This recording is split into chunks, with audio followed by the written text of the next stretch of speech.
A service of KIBMradio.com, the Internet's home for an all old-time radio.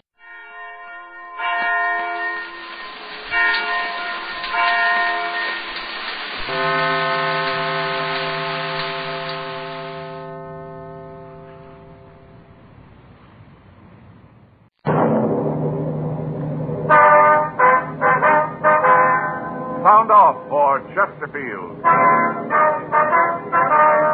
Chesterfield, first with premium quality and best for you. Chesterfield brings you Dragnet.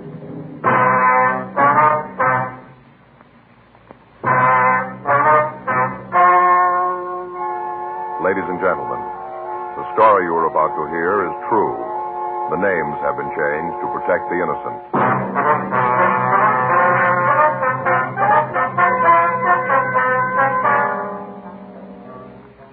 You're a detective sergeant.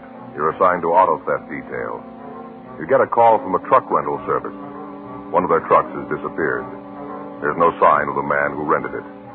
Your job, find him.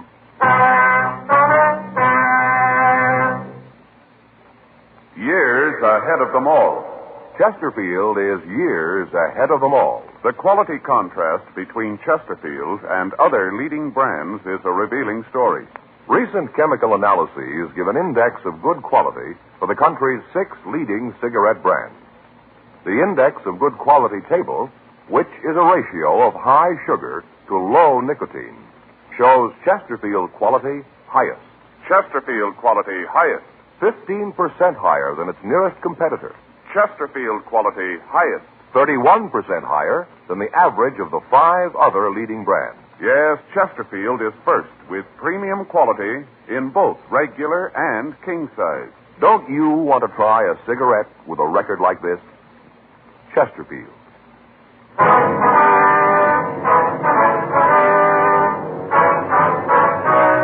Dragnet, the documented drama of an actual crime. For the next 30 minutes, in cooperation with the Los Angeles Police Department, you will travel step by step on the side of the law through an actual case transcribed from official police files. From beginning to end, from crime to punishment, Dragnet is the story of your police force in action.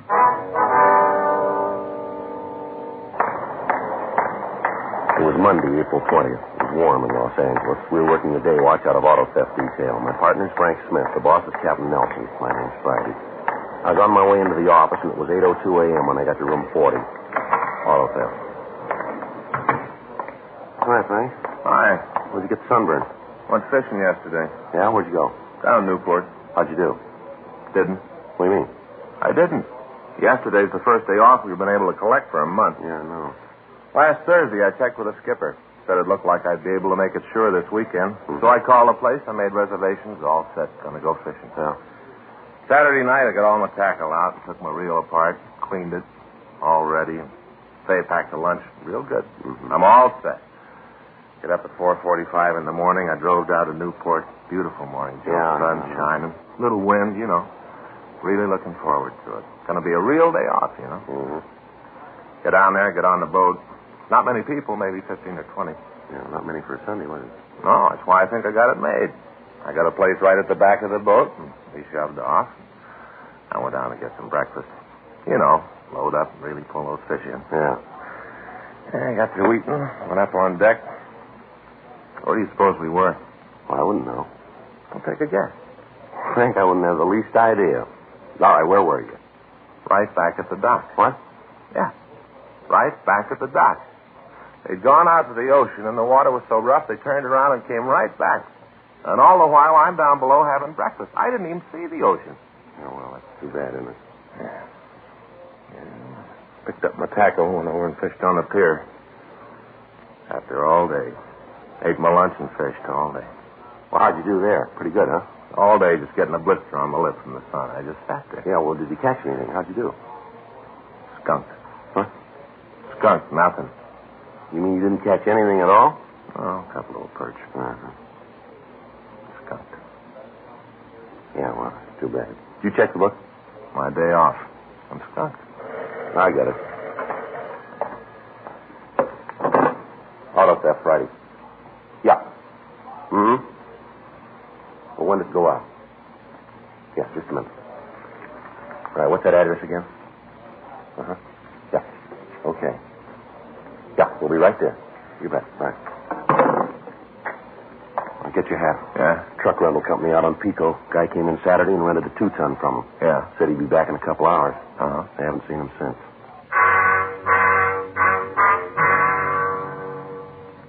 8:24 a.m. We drove out to the address of the Coventry U-Drive truck service. The lot was on the corner of Pico Boulevard and Cambridge Street. Along the front of the place were several panel and pickup trucks, and in the back of the yard was one large stake truck. The office was in a small wooden building at the rear of the lot.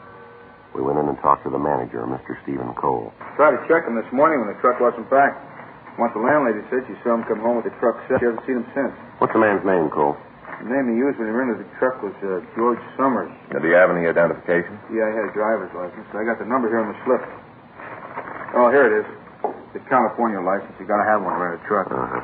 He signed his name, George R. Summers. Number on the license was W414626. 26, huh? Mm-hmm. What kind of a truck was it? A new Ford. Just got it a couple weeks ago. Brand new. What color was it? Blue, light blue. Had the name Coventry painted on the side. Name's in the cream color. What kind of a truck is it? 2-ton stake. Was it possible that this Summers is just keeping it out longer than he said he would? Possible, but it isn't likely. Said when he came in, he wanted to haul a load of furniture. Said he just needed a couple of hours. That was Saturday morning. We haven't heard a word from him since. I got Red out looking for it now. Who's Red? Works for me. Oh, I see. When a truck is late getting back, we usually call first, then send one of our men out to check on it. Red drove over to see the Summers. He left about an hour ago. I haven't heard from him yet. Oh, I see. Do you get a deposit on the truck? Yeah, we do. Some of the places don't, but we get one. $20. Does Summers pay cash? No, he gave me a check. Haven't had a chance to deposit it yet. I'll call the bank later. Uh-huh. Can you give us a description of the man? Well, not very good. I was out in the yard when he came in. I didn't handle the deal myself. I got a look at him, but not good. Would you know him again if you saw him? Oh, it'd be hard to say. I couldn't be sure. The girl would, though. She wrote out the papers. I wonder if we could talk to her. Yeah, she'll be in at 9. You can talk to her then. You got his address there? I'll see if I can check the name. Yeah. Here it is. 2462 New Jersey Street. Okay. Can you give us some kind of a description on him? Well, I told you I didn't get a good look at him. He's a small fella, blonde, maybe 25 or 26 around in there. That's about the best I can do. Excuse me a minute. Yeah. Coventry U-Drive. Yeah, how big? Oh, sure, we got one, yeah. Wait a minute, I'll check. Just a minute. Run you 210 the first hour, $1.25 an hour after that. Mm-hmm. No, there's gas in it when you get it, that's right. Oh, you pay for the gas. Well, there's a $20 deposit. That's right. Well, you get it back. California driver's license. Right. Cole. C-O-L-E. Okay, bye. All right, if I use the phone there? Oh, sure, help yourself. Thanks.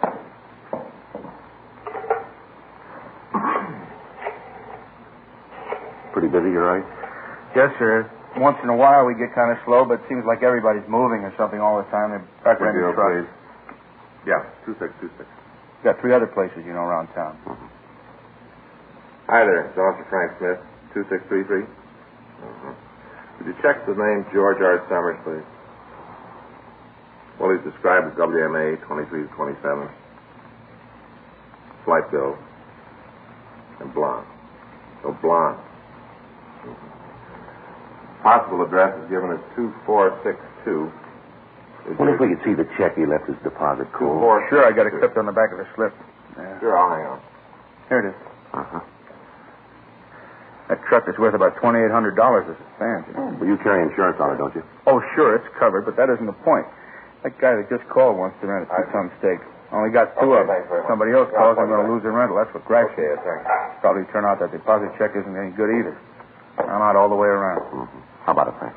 Well, I can't be sure. We've got a record on the George R. Summers. It might be it.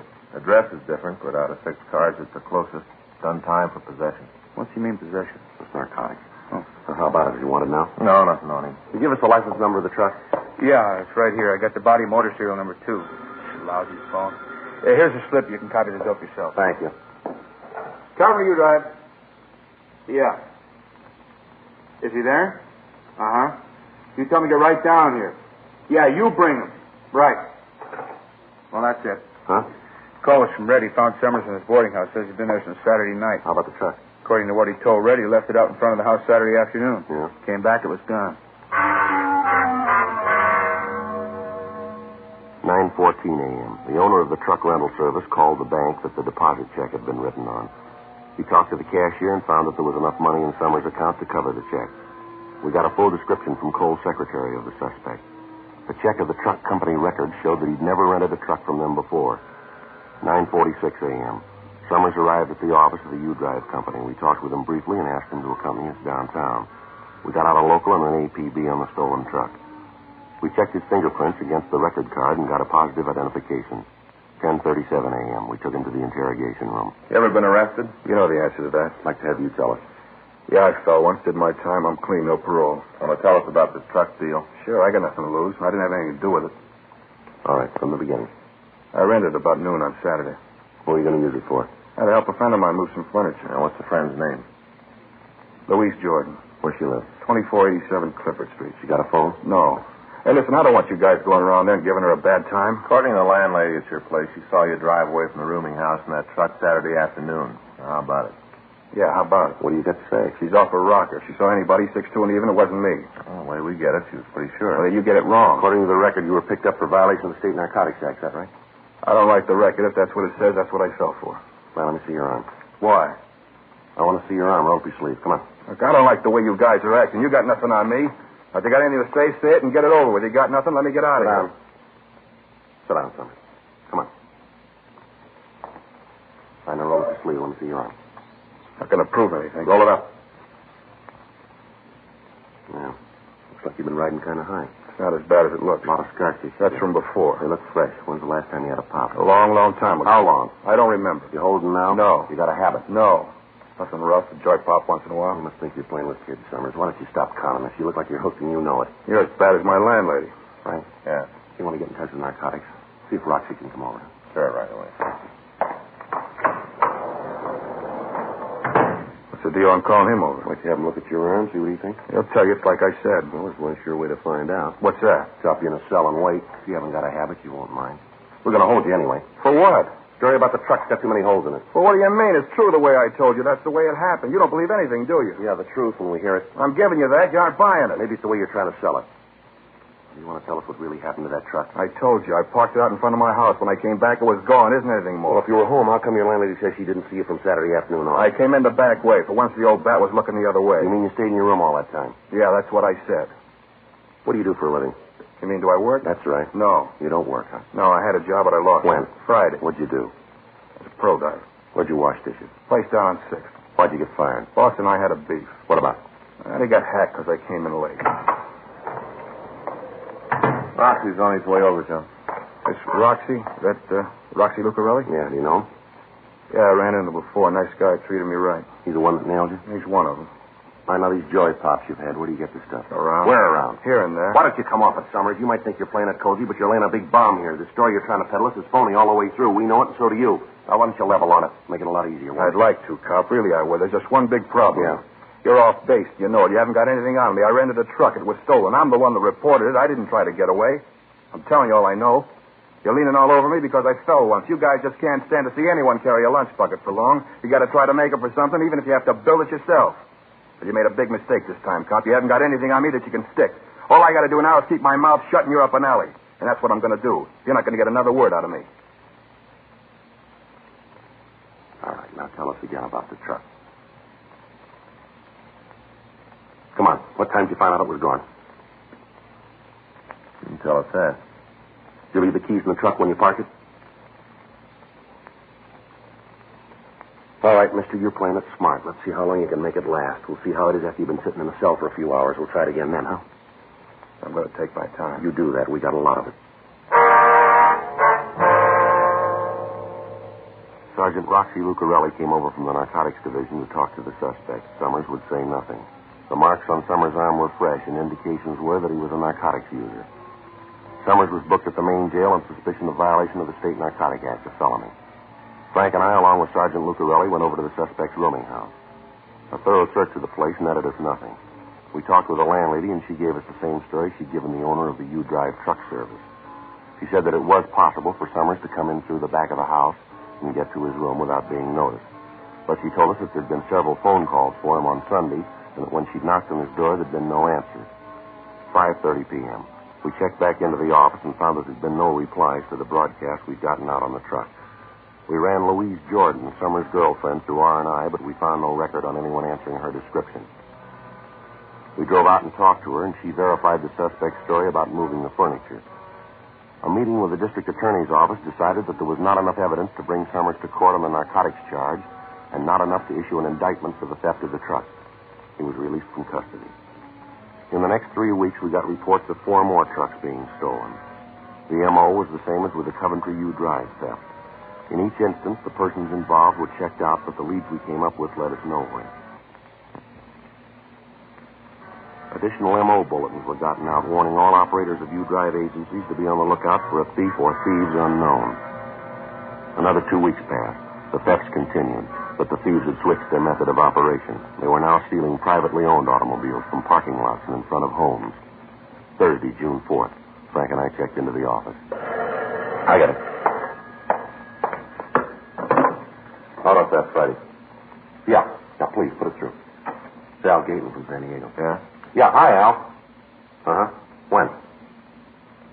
Yeah. Well, anybody near it? How about papers? Yeah, no, we'll be right down. Yeah, okay. What? Uh-huh. I've been keeping up. Right. Well, maybe it is. No, we'll leave here right away. We'll see you in about, let's see, it's 10:20 now. About 3 hours? About how long it'll take us, huh? Yeah, bye. Bye, Al. Well, he says that truck from Coventry U Drive has been found. Where? Just outside Rosarito Beach in Mexico. Yeah. Found new registration papers and something else under the seat. Huh? 12 bundles of heroin.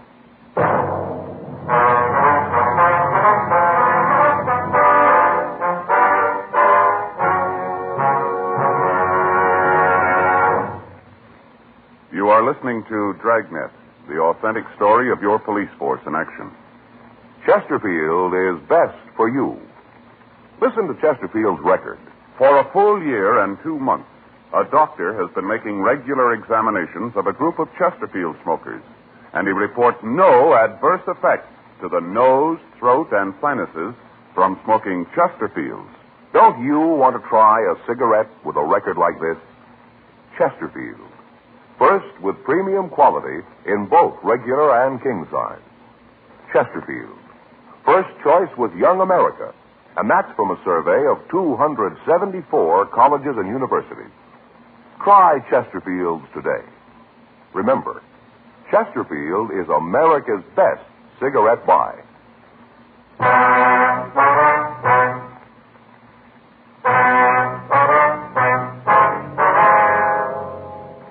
10:25 a.m. We talked with Captain Nelson about the latest developments in the case, and he instructed us to leave for San Diego. When we arrived at San Diego, we checked with their auto theft detail and with Sergeant Al Gaten. He went with us to the border. We talked with the authorities at the border, but they could give us little information. They said that they'd received the bulletins we'd sent out, but that they hadn't seen the stolen vehicles. We checked with the authorities at Tijuana, and with them, we drove to the location where the truck had been found. A thorough search of the area was started, but we turned up nothing. None of the people in the immediate vicinity could tell us anything about the truck. From the registration slip, we got the name of the owner. The license plates were issued by the state of California, but a check showed that they'd been taken from a wrecked car. The narcotics found in the cab of the truck were turned over to the Mexican police. The next morning, Frank and I left for Los Angeles. While we'd been gone, officers Bill Donovan and Jack Pilkington, along with Sergeant Al Mansell, had been following up the leads in the Los Angeles area. They hadn't come up with anything new. The car thefts continued. State police units along the road to the Mexican border were alerted, but the cars continued to disappear. 2 weeks went by. Tuesday, June 23rd, Frank and I came back from a meeting with members of the National Auto Theft Bureau. Want to check the book? Yeah, I'll get it. Well, these thefts are sure dropping our recovery record, aren't they? Yeah. Talked to Skipper this morning. The insurance companies are raising the roof. Well, I figures it's costing them a lot. There's a message here from Judge Shelton. Wants us to call him. Sheriff's Department? Yeah. Marked important. You want to get it? Yeah, I'll get it.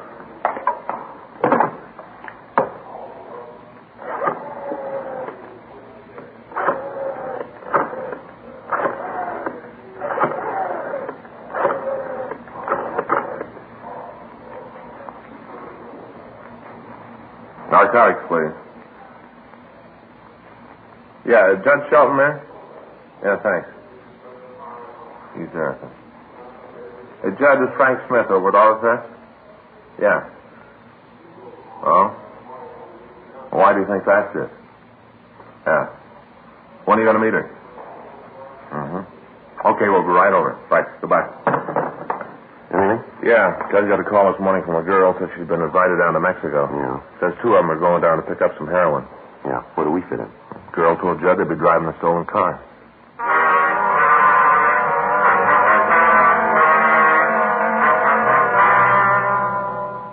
We went over to the Hall of Justice and talked with Sergeant Judge Shelton.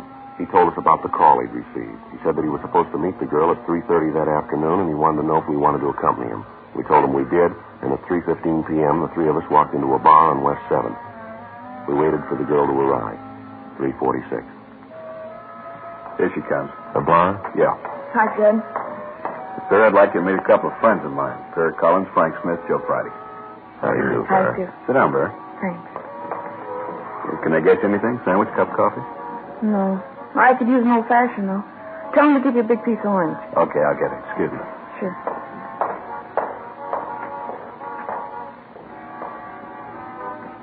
You two guys cops? Yes, ma'am. That's right. Where do you work out of? Central Auto Theft. Well, that's why Jed called you, huh? Pardon? About the hot car we're driving south. Yes, ma'am. My name's Vera. Why don't you use that? All right, Vera. You know where the stolen car is, the one they're going to drive down? Not now. I will, though. What do you mean? I don't think it's been stolen yet. What? Well, I don't think the car's been stolen yet. Well, do you know when it's going to be taken? Sometime this afternoon. We're supposed to leave tonight. You know who's going to take it? Just a friend of mine. A fellow named Harry Sloan. Mm-hmm. Here's your old-fashioned, Barry. Oh, thanks, Jed. You know how this operation's going to work, Vera? No. All I know is I got a call from Harry this morning. He asked me what I was doing. I told him nothing, so he asked me if I wanted to take a drive down to Mexico. I told him I would, and he said he'd pick me up. He's going to pick you up at your house? No, he said he'd call me and let me know where to meet him. Well, where's he going to call you? My place in about an hour. What did he say it makes you think the car's going to be stolen? Just the way he talked. Can't say anything real definite, just the way he talked. You work alone? No, there's another guy with him. I don't know who it is. What did he say to you about the narcotics? Just said that he was planning to pick up some H down there. Didn't say where. He give us a description of this Harry, where he lives? Yeah, I can give you that. Got a record, do you know? Never talked about it. I think maybe he's been picked up a couple of times, but I don't think he served time. You said on the phone you had an idea how we could take him. Yeah. You see, I'll have to drive my car to meet them. As soon as I get a call from Harry, I'll get in touch with you and tell you where the meet's going to be. I'll park my car and leave the license number of the stolen car in it. Where? In the back seat. Judd, wouldn't it be a lot easier if we just kept her under surveillance? Might be better for you, but it wouldn't for me. Harry found out I'd been playing footsie with you guys. He'd kill me sure. This is a big operation. Isn't just Harry in on it. What do you mean? All those cars that have been stolen lately, the trucks, it's all part of the deal. Same bunch is doing it. Oh, you mean it's an organized ring? Sure. They got it all laid out from here to Ensenada. All the way it's planned. You know who the top man is? No. I never heard the name. Harry never used it. Well, they take all the trucks down to Mexico, do they? From what I understand, most of them end up down there. You got any idea how they do it? No. What do you want out of this? What? Well, where are you going to come out, Vera? Why are you telling us all this? Judd gave me a break once.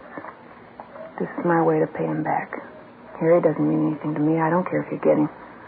Well, I still think we got to keep you under surveillance. Be safer for you, Vera. Don't worry about it. I'll let you know right where I'm going to park my car. You find that, and I'll see that the other information's there. I better get going now. Well, just a minute. You want to give us a description of Sloan? Sure, I can tell you what Harry looks like. What are you going to do, check up on him? We'd like to know who we're after. I don't think you'll find anything. Be pretty surprised if you do. Not as surprised as he'll be.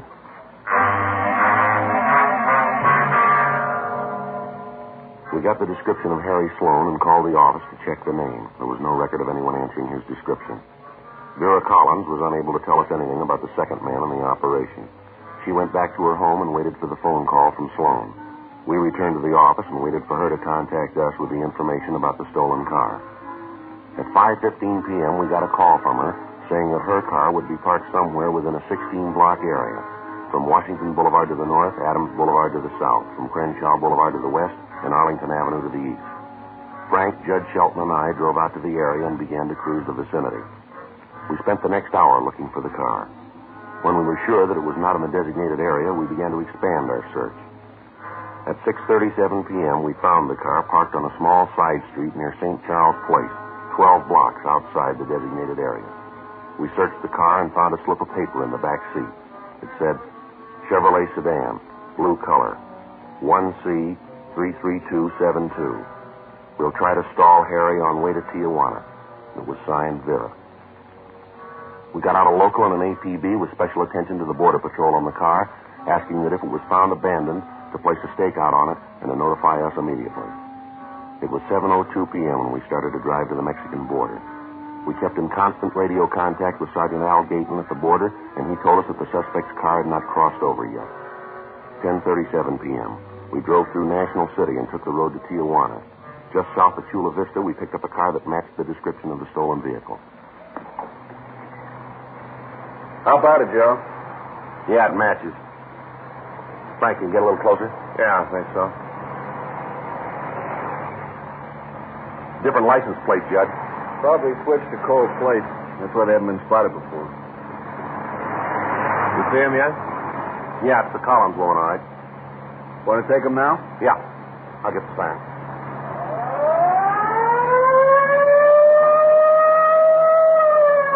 Doesn't look like they're going to stop. I'll make a try for the tires, Frank. Wait a minute, Joe. Yeah, road's clear ahead. All right.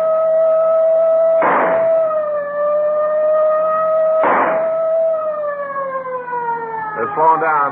Yeah, they're pulling over. All right, get your hands on that wheel where I can see them. I'll cover the other side. Right. Come on. Right. All right, get out of the car. What are you trying to prove with all this shooting? Come on, mister, get out of the car. Come on, you two, get out. I don't know what you're trying to prove. We haven't done anything. Come on, let's don't argue. All right, mister, over to the car. I'll take him, Joe. I'm going to be sorry about this. You got a right to stop us. Stand still. Yeah, he's clean. Turn around. You're George Summers, aren't you? Yeah. We picked you up for that stolen truck about 6 weeks ago, wasn't it? Yeah, you had to let me go. You're going to do the same this time. You got nothing to hold me. No, you're wrong there, Summers. Where'd you get this car? I borrowed it. From who? A friend of He mine. knows you took it, huh? Certainly, he told me to. This car's stolen, and you know it. We know all about the operation, the whole deal. You going to stay on the rap alone, or you going to tell us who the big gun is? What do you mean, operation? This isn't the first car you've shoved across the border. We know about the narcotics, too. You're in this all the way. And you got a choice. You can take it alone, or you can go along with us and nail the big guy. It's up to you.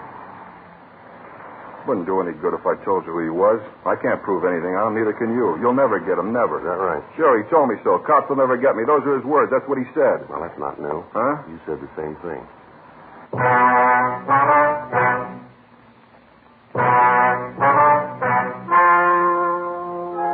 The story you have just heard is true. The names have been changed to protect the innocent. On November 19th, trial was held in Department 89, Superior Court of the State of California, in and for the County of Los Angeles. In a moment, the results of that trial. And now, here is our star, Jack Webb. Thank you, George Fenneman. Friends, all of us on Dragnet are proud to be associated with Chesterfield because, believe me, Chesterfield is years ahead of them all.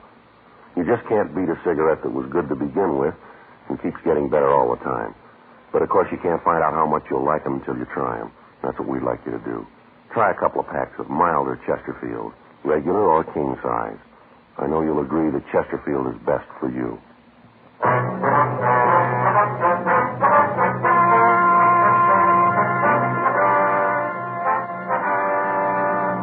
George Richard Summers and Harry Alden Sloan were tried and convicted of grand theft auto, 1 count. They received sentence as prescribed by law. Grand theft auto is punishable by imprisonment in the state penitentiary for not less than 1, nor more than 10 years. Next week, The Big Gun, Part 2.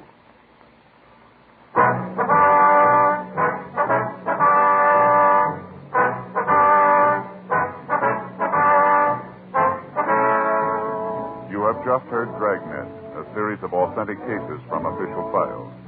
Technical advice comes from the Office of Chief of Police W.H. Parker, Los Angeles Police Department. Technical advisors, Captain Jack Donahoe, Sergeant Marty Wynn, Sergeant Vance Frazier. Heard tonight were Ben Alexander, Jack Crucian, Herb Ellis. Script by John Robinson. Music by Walter Schumann. Hal Gibney speaking. For a million laughs, tune in Chesterfield's Martin and Lewis Show, Tuesday on this same NBC station. And sound off for Chesterfield. Either regular or king size, you'll find premium quality Chesterfield much milder. Chesterfield is best for you. Chesterfield has brought you Dragnet, transcribed from Los Angeles.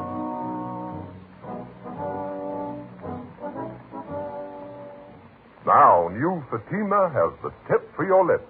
Fatima tips of perfect cork. King size for natural filtering. Fatima quality for a much better flavor and aroma. So remember, new Fatima has the tip for your lips. Fatima. See how smooth they are. Remember, Fatima is made by the makers of Chesterfield, Liggett & Myers, one of tobacco's most respected names.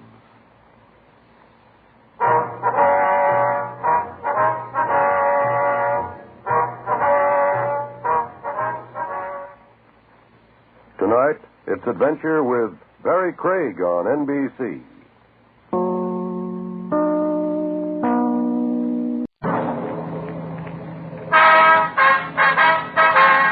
Sound off for Chesterfield. Chesterfield, first with premium quality and best for you. Chesterfield brings you Dragnet.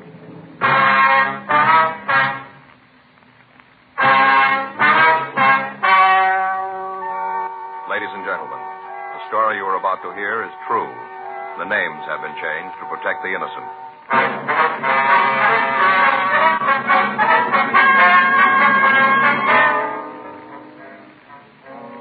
You're a detective sergeant. You're assigned to auto theft detail. You arrested one member of an organized ring of thieves. You're after the head man of the gang. Your job? Get him. Here is Chesterfield's record with smokers, and important to you.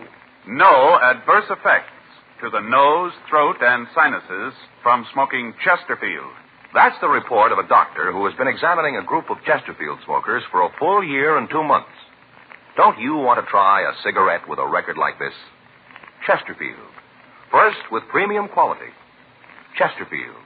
First choice of young America. And that's from a survey made in 274 colleges and universities. Try Chesterfields today. Chesterfield. Regular or king size. They're much milder and best for you.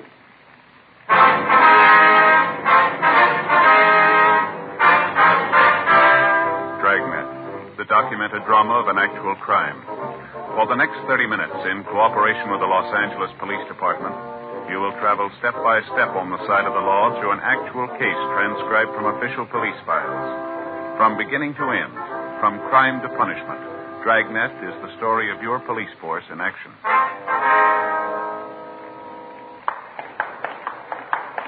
It was Wednesday, June 24th. It was warm in Los Angeles. We were working the day watch out of auto theft detail. My partner's Frank Smith. The boss is Thad Brown, chief of detectives. My name's Friday.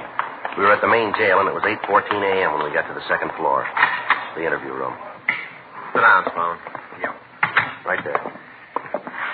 You guys start pretty early in the morning, don't you? Yeah, once in a while. You got a cigarette? Yeah, there you are. Thanks. I never feel like I'm alive until I've had a cigarette in the morning. How about a match? Here.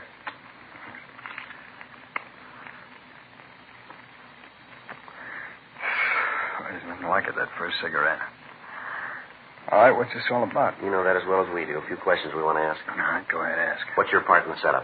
I don't know what you're talking about. No, it won't work, Sloan. We got the whole story from Summers. Well, then what do you need from me? Just like to check out a few things. What do you mean you got the whole story from Summers? What did he say? Told us everything he knows about the setup. From what he says, you're the key man. Everything goes through you. He said that? Yeah. You believe him? Got no reason not to. That's why we're here. Get your side of the story.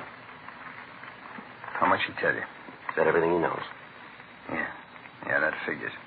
You get a guy with a yen like that, and as soon as the roof starts to drop, they spill their insides out. That's the trouble with doing business with hypes. You always run into it. Yeah, well, let's hear your side, huh? Sure. I knew going in if you locked Summers up, you'd break.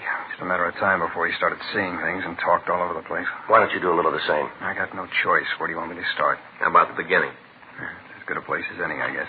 All right, who's the big gun in the setup? Now, you're not going to believe Well, it. why don't you try us? I don't know who he is. I haven't got the slightest idea, and that's the truth. You're asking us to buy the fact you work for a guy you don't know. I don't care if you buy it or not. That's the way it is. I don't know who the big man is. How'd he get your orders? He calls me. Where? My place. When? When I got something for him. How does he know? We got a set time each day. He calls in. He tells me what he wants done. I tell him what's going on. What happens if you want to talk to him when it's not the time? Nothing. I got to wait. How do you get paid? He calls me and tells me where to go. I show up there and the doe's waiting. All right, now you start at the beginning. Give us the whole story. All right, I got in town about 6 months ago. Where from? Outside of Chicago. All right. I laid around town for a few days, and I get this rumble that maybe I can pick up a job. Where'd you hear it? Oh, just around. I couldn't tell you where it was, a word here, another one there, just around. All right, go ahead. Well, I'm home one day, and the phone rings. I answer it, and the guy asked me if I wanted to go to work for him. I'm on my uppers, so I asked him what he wanted me to do, and he springs this car heist thing on me. I told him I wanted no part of it. Yeah. He kept on talking, kept telling me how it was such a sweet, clean racket, how we could work it without being tagged. Finally, I told him I might be willing to sit down and talk to him about it. Mm-hmm. He says no go. That he didn't want anybody to know who he was, and that went for me, too. He told me he'd swing the operation on. What do you mean, swinger? Well, he said he'd tell me how to set it up, how to make it work, who to contact. Said he had the organization already, but he needed a man to take charge of the L.A. part of it. He told me that I was the guy he wanted. Well, Slum, how'd he happen to come to you? I don't know. I did time when I was a kid for Grand Theft Auto. First time, I got off light. Where'd you do the time? New York State. All right, go on. Well, maybe he got a rumble about that. He knew that I was down. Maybe he figured that I was the guy to handle it for him. I don't know why. He just called. Did you have any idea who this man on the phone was? No. I thought about it a lot. I tried to come up with an answer, but there just wasn't any. At least none that I could find. Might have been somebody you met back east. I don't know. Could be. I got no way of knowing. The way the deal worked out, I didn't have any reason to get nosy. This guy really had it figured out like a charm. I still don't know how you tagged us. How about it? You tell me? You know better than that. Yeah, I suppose so. All right, go ahead. What happened after you talked to this guy? Well, I wasn't real anxious right off. I told him I'd have to think about it, you see. Yeah. Next day, he calls again. Told me he wanted to tell me the deal, lay it out for me. If I thought it was good, I could go along with it. Otherwise, we could call it quits. I was just about to get bounced out of my room, so I listened. We must have talked for about an hour. Yeah? That's when he laid it out for me. The way it looked, the plan couldn't miss. Wasn't anything he hadn't thought of all along the line. He had the leaks all plugged up tight, you see. All right. How'd this deal work? I thought Summers gave you the lineup. Yeah, he did, but we'd like to hear it from you, You all sure right? you ain't trying to con me into something? You said it yourself. You got no choice now, have you? Well, the way it worked was smooth, real smooth. The boss, that's what I called him, he'd call me, tell me what kind of car he wanted. I'd get in touch with one of the boys and pass the order on, you see. Yeah. Hype would steal the car, call me. Who? Some hype would steal the car and call me right away, tell me where he had the car. Then the boss would call and I'd tell him. He'd drive by, look at the car. If he okayed it, he'd call me and I'd tell the fellow that sold it to get it rolling. They drive it to Mexico, huh? Yeah. First off, I'd meet him, give him enough money to get back here, though. And after that, they'd switch the plates in the car and then shove off. Where'd you get the plates? Oh, the boss would get them someplace. Then they'd be delivered to me. Always cold plates. I think he probably got them off the used car lots. I don't know, but that's the way it looked like to me. You see? Yeah. What happened then? Well, the guy'd drive the car straight through. He'd deliver the car to a contact down in Tijuana. What about the payoff from Mexico? How'd they work that? Well, that went through me, too. I'd get a call from the boss. He'd tell me where the meat was. I'd show up and pick up a paper bag with the narcotics. That the way the stolen cars were paid for? Narcotics? Yeah. Heroin was the best, so by the time we cut it down, it went a long way. What'd you do with the stuff?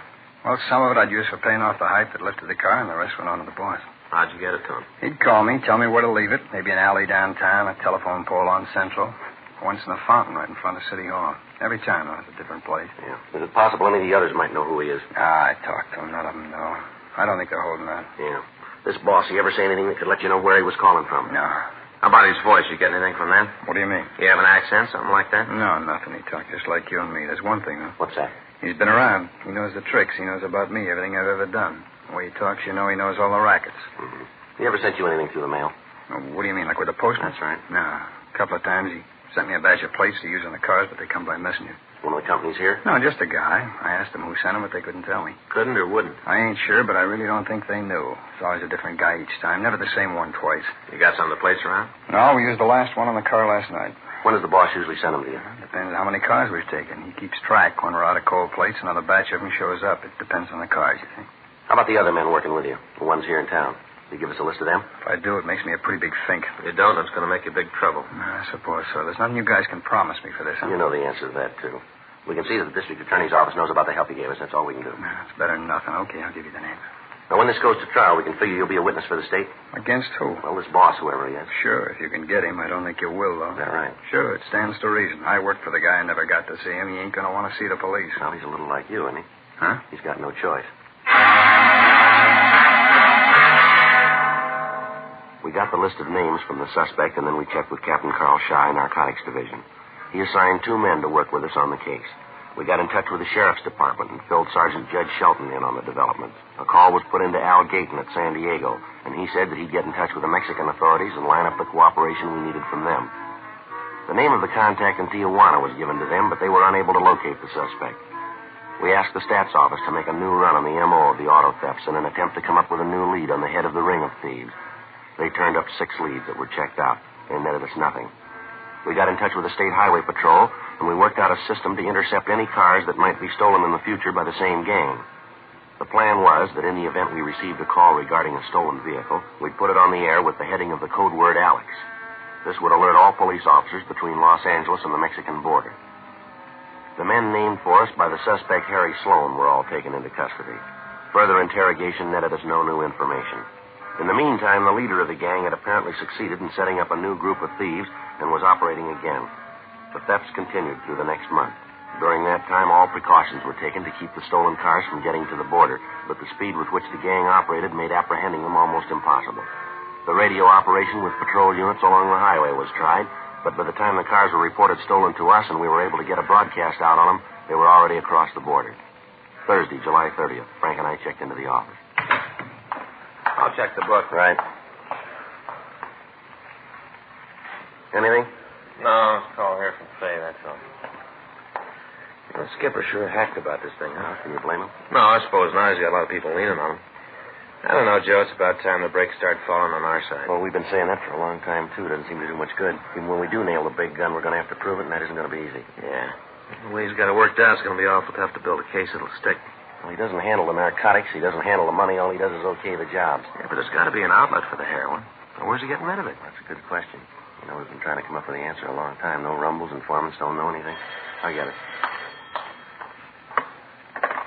Auto theft Friday. Yes, ma'am. Well, maybe we can help you. Yes, ma'am, huh?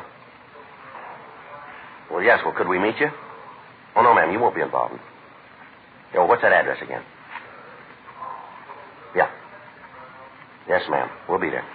Oh, in about 10 minutes? What's that? No, ma'am. Just my partner. Yes, that's right. All right. See you then. Right. Goodbye. Well, maybe this is a break. Who was it?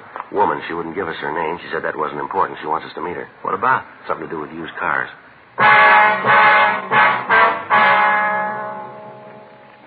10:10 a.m. Frank and I left the office and drove to Hollywood to meet the woman who'd called in. She said that she wanted to meet us in one of the coffee shops along Vine Street. We drove out the new freeway to Hollywood Boulevard and then down to Vine Street. We parked the car and walked up to the coffee shop. The girl on the phone had refused to give us her name, so Frank and I had no way of knowing who she might be. She told me to take a booth at the back of the restaurant and she'd find us. Frank and I sat down and ordered a cup of coffee and we waited. There was no sign of the caller. 11 a.m. She still hadn't shown up. We were about ready to leave when a tall woman, well-dressed, in her middle 30s, came in. She stopped at the door, looked around the place, and then she headed for our booth. Joe. Yeah, it might be. No, she's heading for the next booth. Are you from the police? What? Are you a policeman? No, why? Never mind. Are you from the cops? Yes, ma'am. I'm the one who called you and told you to meet me here. Yes, ma'am. I'm Joe Friday. This is my partner, Frank Smith. You got some way to prove it? Ma'am? Prove that you're cops. I don't want to talk to nobody who ain't cops. Yes, ma'am. Here's my ID card. Oh, yeah. That's you, all right. Yes, ma'am. How about you? Yes, ma'am. Here's mine. Oh, yeah. Oh, say, that's a real nice picture. You put on some weight, haven't you? Would you like to sit down, ma'am? We can get started on this. Oh, yeah, sure. Now, what was your name? You don't need that. It doesn't make any difference. All right. Will we order you something, maybe? Yeah, I'd like a Coke. All right. I'll get it, Joe. You make sure it's a real Coke, though. Genuine. All right, ma'am. I'm sorry I'm late. I got tied up. That's all right, ma'am. I wonder if we can get started. Well, I was across the street, waiting by the radio station. Yes, ma'am. Waiting for that singer. What's his name? You know who I mean. The cute one with the curly hair. I never can think of his name. Anyway, I was waiting for him to come out. He's doing a show over there, you know. His wonderful voice, and he's so cute. Now, what's this all about, this thing you want to tell us? Crazy kids and their autograph books. I couldn't even get near him. Miserable. I wonder if we could get down to business here, ma'am. You said on the phone that you could give us some information? Yeah, I think I can help you out. It seems to me that you might want to talk to this man. What's his name? Well, maybe I ought to tell you about him first, and then if you want to know his name, I can tell you that. All right, ma'am. Go ahead. Here's a Coke, ma'am. Oh, thanks. That's good. Cold. Do you want to go on? On? Yes, ma'am. About the man? Oh, yeah. Well, there's this fella, and he's got an office in the building where I work. Where would that be? A corner of Hollywood and Dick Street. Right on the corner. 9th floor. Elevator's always out of order. Yes, ma'am. Well, he's got this office, and I see him a lot. You know, at the elevator? Maybe down at the magazine rack in the lobby. Anyway, I see him a lot. Mm-hmm. Well, about a week ago, he asked me for a date. Just like that. Come up to me while I was looking at TV Stars Parade. That's a magazine. Uh-huh. All about television stars, where they work, what they're like. All interesting things like that, like do they like garlic and what kind of knot do they use in their ties. All interesting things like that. So this man asked you for a date, huh? Came up just like brass and asked me out. Well, first off, I was kind of flattered. You know, he's pretty nice. Drives a nice car and all, but I told him I couldn't go out with him. And then I told him that I thought he should be ashamed of himself. I told him he should be ashamed of himself. Yes, ma'am. Sure. See, I knew he was married. Nice little wife, real cute. I saw her a couple of times around the building. Lately, she hasn't done too well. She's real cute. Imagine him asking me out and him a married man. Well, yes, ma'am, but why do you think that the police might be interested in him? I'm coming to that. That was good. Well, I kind of checked around, you know, to see what this guy did and what business he was in. Yes, ma'am. He's in the used car business, sells old cars. I see. That's it. Sells used cars in an office building. Not even a lot. Nothing. There's a glass door. Is there any lettering on it? Yeah, I thought about that, too, but there isn't. No, that's all he's got. Just this little tiny office, desk, and a couple of chairs. Glass door. Well, ma'am, there's nothing illegal in that, you know. Oh, yeah, but he doesn't have a license. No, sir, he doesn't have a license. Beg pardon? I work for a lawyer. Alphabetical filing, G to O. I asked my boss if you didn't have to have some kind of license to sell cars, and my boss says you do. This man doesn't have one. He goes out and buys these old cars and then fixes them up and sells them, and he doesn't have a license. Well, not only that, the men he sells the cars to. Oh. Why do you say that? Oh, because I do, that's why. Always come in the office, and they sit there and talk, and then they leave. I've been in the hall sometimes, and they laugh, and they're real spooky guys, real spooky. Well, what's the matter, ma'am? Man that just came in. The one with the kind of blonde hair, you see him? Yes, ma'am. What about him? Isn't that... Oh, what's his name? I know it as well as I know my own. He stars in all those space things, you know, like the Saturn Saga and the Martian Maniac that was on last week, and this fella, that one that just came in. Well, he had on this kind of suit all covered with lights, a space suit. He was so cute. Yes, ma'am. Well, if you'll tell us the name of the man in your building, we'll check on him. Oh, there's more to the story. Ma'am? There's more. I'm not finished. All right, would you like to sit down and go on? Oh, yeah. Well, the day before yesterday, I'm standing by the elevator, and one of this man's customers come out of the office. He walked over the elevator. Mm-hmm. He reached into his pocket and took out a cigarette, kept the pack up here in the pocket up here. You know, here, with the handkerchief. Yes, ma'am. Well, when he pulled the pack out, he dropped a little package. Fell right on the floor, and he didn't see it. Right away, he got into the elevator and went down, and I went over and picked it up, a little tiny thing. Got it right here in my purse. I was going to give it to the man, and then I thought maybe I better come to you. I saw a picture of a thing like this in the newspaper once. Here it is. Well, you just look at that. There, you see? Yes, ma'am. What is it, Joe? Heroin.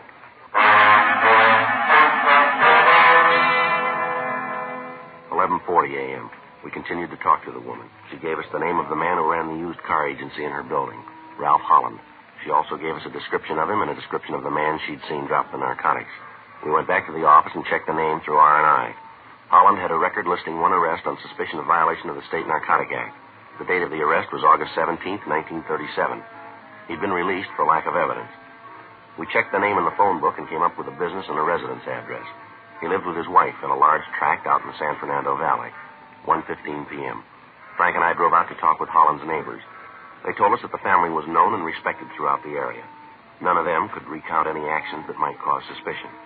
They told us the Hollands had lived in the house for the past 5 years, but that Mrs. Holland had said that the family was planning to move into town. From the neighbors, we found out that Mrs. Holland was a semi-invalid and rarely left the house. We called the office and arranged for a stakeout on the house, and then we drove back into Hollywood to talk with Holland's business associate. From them, we got the same story. Ralph Holland was a respected member of the community and was a member of several civic clubs.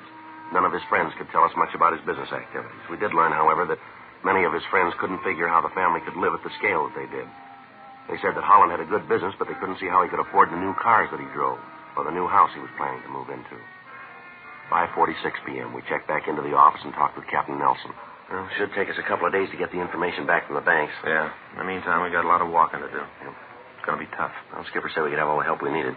You get in touch with narcotics? Yeah, I called them this morning. They'll give us a hand. Yeah, rough duty, isn't it? What do you mean? Well, we figured the guy's guilty. Looks good for it. Now the big job. Yeah. Got to prove it.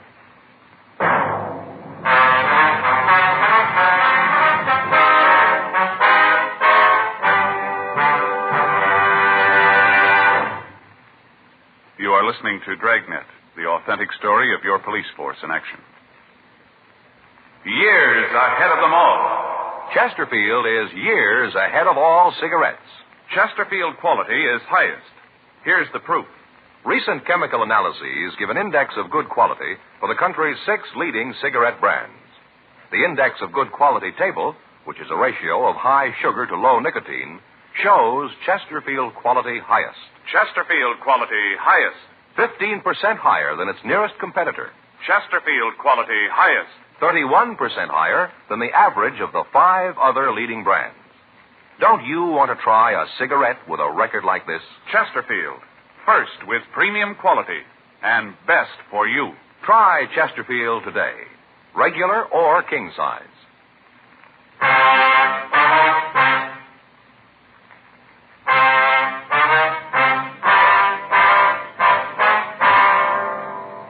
Friday, July 31st, the legwork started. 2 teams of men were assigned from auto theft detail to help us, and narcotics sent 2 more teams to work with us. For the next 3 weeks, Ralph Holland was kept under 24-hour surveillance. A stakeout was maintained on his house and on his office. His business records were checked. From these, we came up with an estimate of what the suspect's income was. Then we began to check his expenditures. As a result, we found that he had control of at least $250,000 that his business could not account for. Everyone who visited the Hollands, either at their home or at his office, was checked on. Among his visitors, we found several known narcotic dealers. The auto thefts continued, but by now the code system had begun to work. From July 31st to August 25th, 16 cars were stolen that we attributed to Holland's operation. All of them were recovered between Los Angeles and the Mexican border. All of the drivers of the cars were taken into custody, but none of them could give us any information to aid us in obtaining a conviction. During that time, Holland didn't make any attempt to handle any narcotics. A dictograph had been placed in his office, and all of his conversations were monitored, but nothing incriminating was said. We got the address of the new home the suspect had bought, and a complete set of listening equipment was installed there. From the time the couple moved into the house, their conversations were monitored 24 hours a day. The recordings were played for Captain Nelson, Captain Shy of Narcotics Division, and for the men from the district attorney's office. They agreed that there wasn't enough evidence to issue an indictment. Friday, August 28th, Frank and I checked into the listening post. Well, you might as well sit down, Frank. We got a long night. Going to be better with a speaker. What? Fellow's downtown putting a speaker, see? Earphones get too heavy. Oh, yeah. I was talking to Guy Anderson. He was out here. Said by the time you sit with those things on your head for a couple of hours, feels like somebody shot your ears full of Novocaine. Yeah. Speaker's better. Yeah, I imagine so. Easier, too. Well, better turn it on. Yeah. Holland come home yet? Just walked in before we got here. Here they come. Yeah.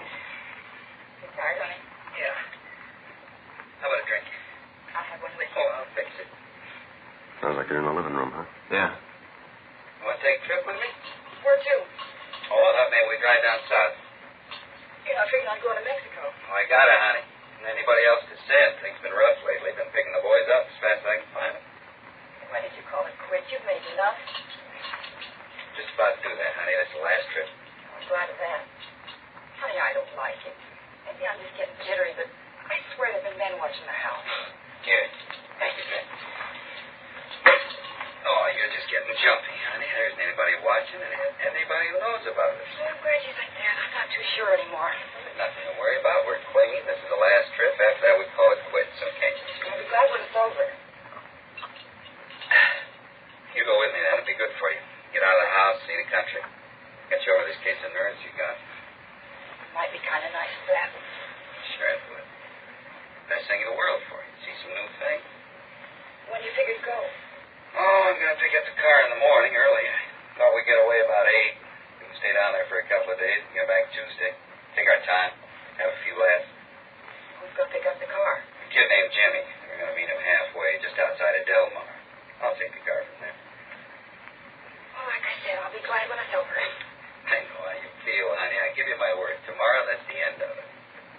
Let's hope he's not kidding.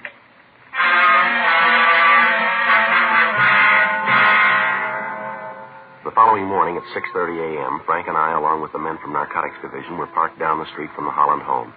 At 8:36 a.m., we saw the couple come out of the house and get into Ralph Holland's car. They drove out to Sepulveda Boulevard and they turned south. All units of the state police had been notified to watch for the car.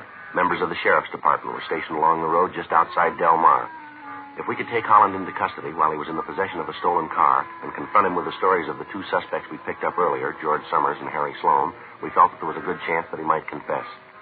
In any event, we'd be able to bring him to trial on a grand theft auto charge. The meet was made with the man who'd stolen the car as scheduled, and Holland started to drive south to the border. Men from the sheriff's department took the thief into custody, and we followed Holland. About 4 minutes later, he pulled the car over to the side of the road in front of a small coffee stand. He and his wife got out of the car, and they went into the place. We drove by, and then we doubled back and parked about 100 yards up the road from the stand. All right, let's go. The boy should be around back by now. Yeah. All right, come on. Down at the end of the counter. Yeah. You Ralph Holland? Yes, what do you want? You driving that green Buick out there? Yeah, so what?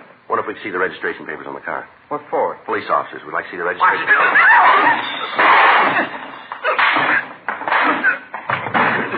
What are you doing, Joe? You got no right to hit him like that. We weren't doing anything. You got no right. Come on, Holland. On your feet. My God. Boy, a little rough, don't you? We didn't call it. You did. All right, hands are back of you. Stand still. How about it? He's clean. You guys sure got a lot of nerve to come in here and beat him up like this. Who tipped you? Who thinked out? Hey, don't worry about it. Somebody had to, but there wasn't anybody that knew. Nobody at all. How'd you find out? All right, come on. It's perfect.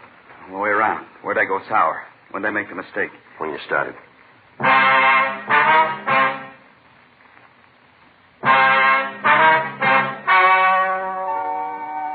The story you have just heard is true. The names were changed to protect the innocent. On January 14th, trial was held in Department 89, Superior Court of the State of California, in and for the County of Los Angeles. In a moment, the results of that trial. Now, here is our star, Jack Webb. Thank you, George Fenneman. Next time you buy cigarettes, I wish you'd kind of keep us in mind and remember what we've told you about Chesterfield. First, with premium quality, highest quality, in both regular and king size. You smoke a couple of packs and you'll see what I mean. Chesterfields are milder with a wonderful taste. And you want to remember this. Chesterfield is America's best cigarette buy. See for yourself, won't you?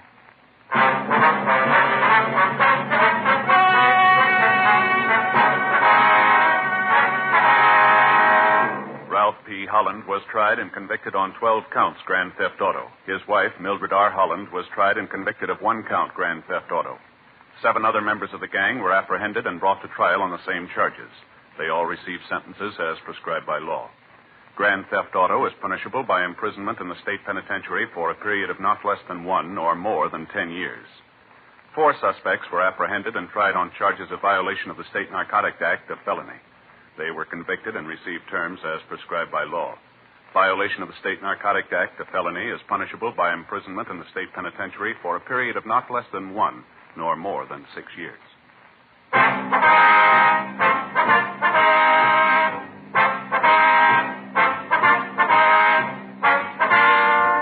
You have just heard Dragnet, a series of authentic cases from official files. Technical advice comes from the Office of Chief of Police W.H. Parker, Los Angeles Police Department. Technical advisors, Captain Jack Donahoe, Sergeant Marty Wynn, Sergeant Vance Frazier. Heard tonight were Ben Alexander, Stacey Harris, Virginia Gregg, Vic Perrin. Script by John Robinson. Music by Walter Schumann. Hal Gibney speaking. For a million laughs, tune in Chesterfield's Martin and Lewis show Tuesday on this same NBC station. And sound off for Chesterfield. Either regular or king size, you'll find premium quality Chesterfield much milder. Chesterfield is best for you. Chesterfield has brought you Dragnet, transcribed from Los Angeles.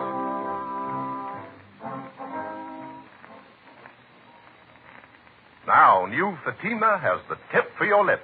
Fatima tips of perfect cork. King size for natural filtering. Fatima quality for a much better flavor and aroma.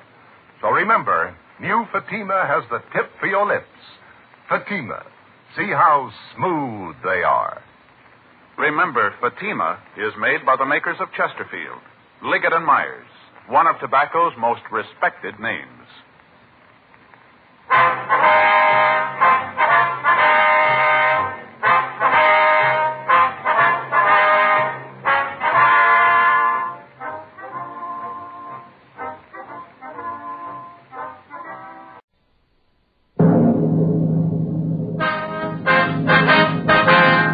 Sound off for Chesterfield. Chesterfield, first with premium quality and best for you. Chesterfield brings you Dragnet.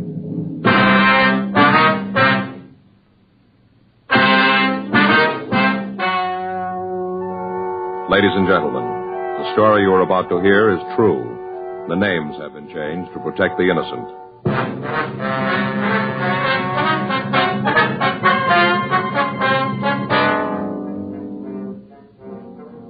You're a detective sergeant. You're assigned to homicide detail. A man has been shot and critically wounded. There's no trace of the suspect. Your job, find him. Here is Chesterfield's record with smokers, and important to you. No adverse effects to the nose, throat, and sinuses from smoking Chesterfield. That's the report of a doctor who has been examining a group of Chesterfield smokers for a full year and 2 months, as a part of a program supervised by a responsible independent research laboratory. Don't you want to try a cigarette with a record like this? Chesterfield. First with premium quality. Chesterfield. First choice of young America. And that's from a survey made in 274 colleges and universities. Try Chesterfields today. Chesterfield, regular or king size. They're much milder and best for you.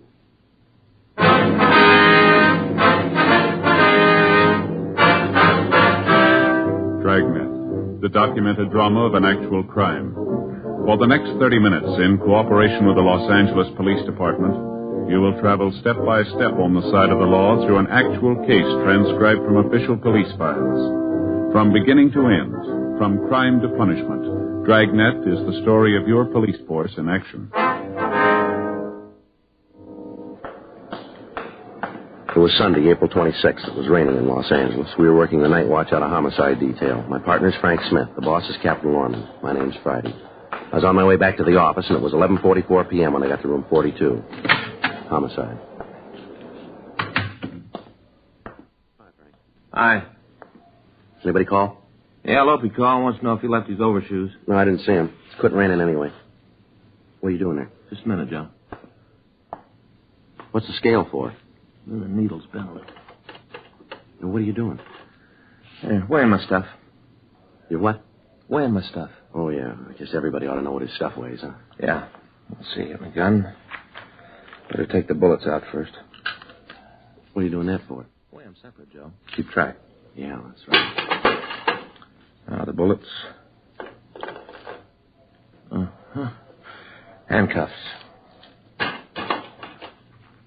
Frank, did anybody ever ask you about all this? And my bullet clip.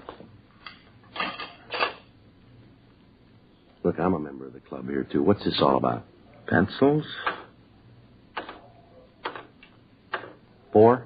Yeah, pressed kind of hard. Yeah. Other stuff in my wallet. Change. Keys. Boy, I wonder my feet kill me. What? 6 pounds, 2.5 ounces. That's what I carry, Joe. Working night's got a flashlight, too. That's good for another pound. You figure that's what makes your feet hurt, huh? Sure. Yeah. 6 pounds, 2 ounces. How much do you weigh, Frank? Any calls? Come on, how much? Joe, I get that all day from Faye. Never thought I'd get it from you. That's a hot shot. I'll get it.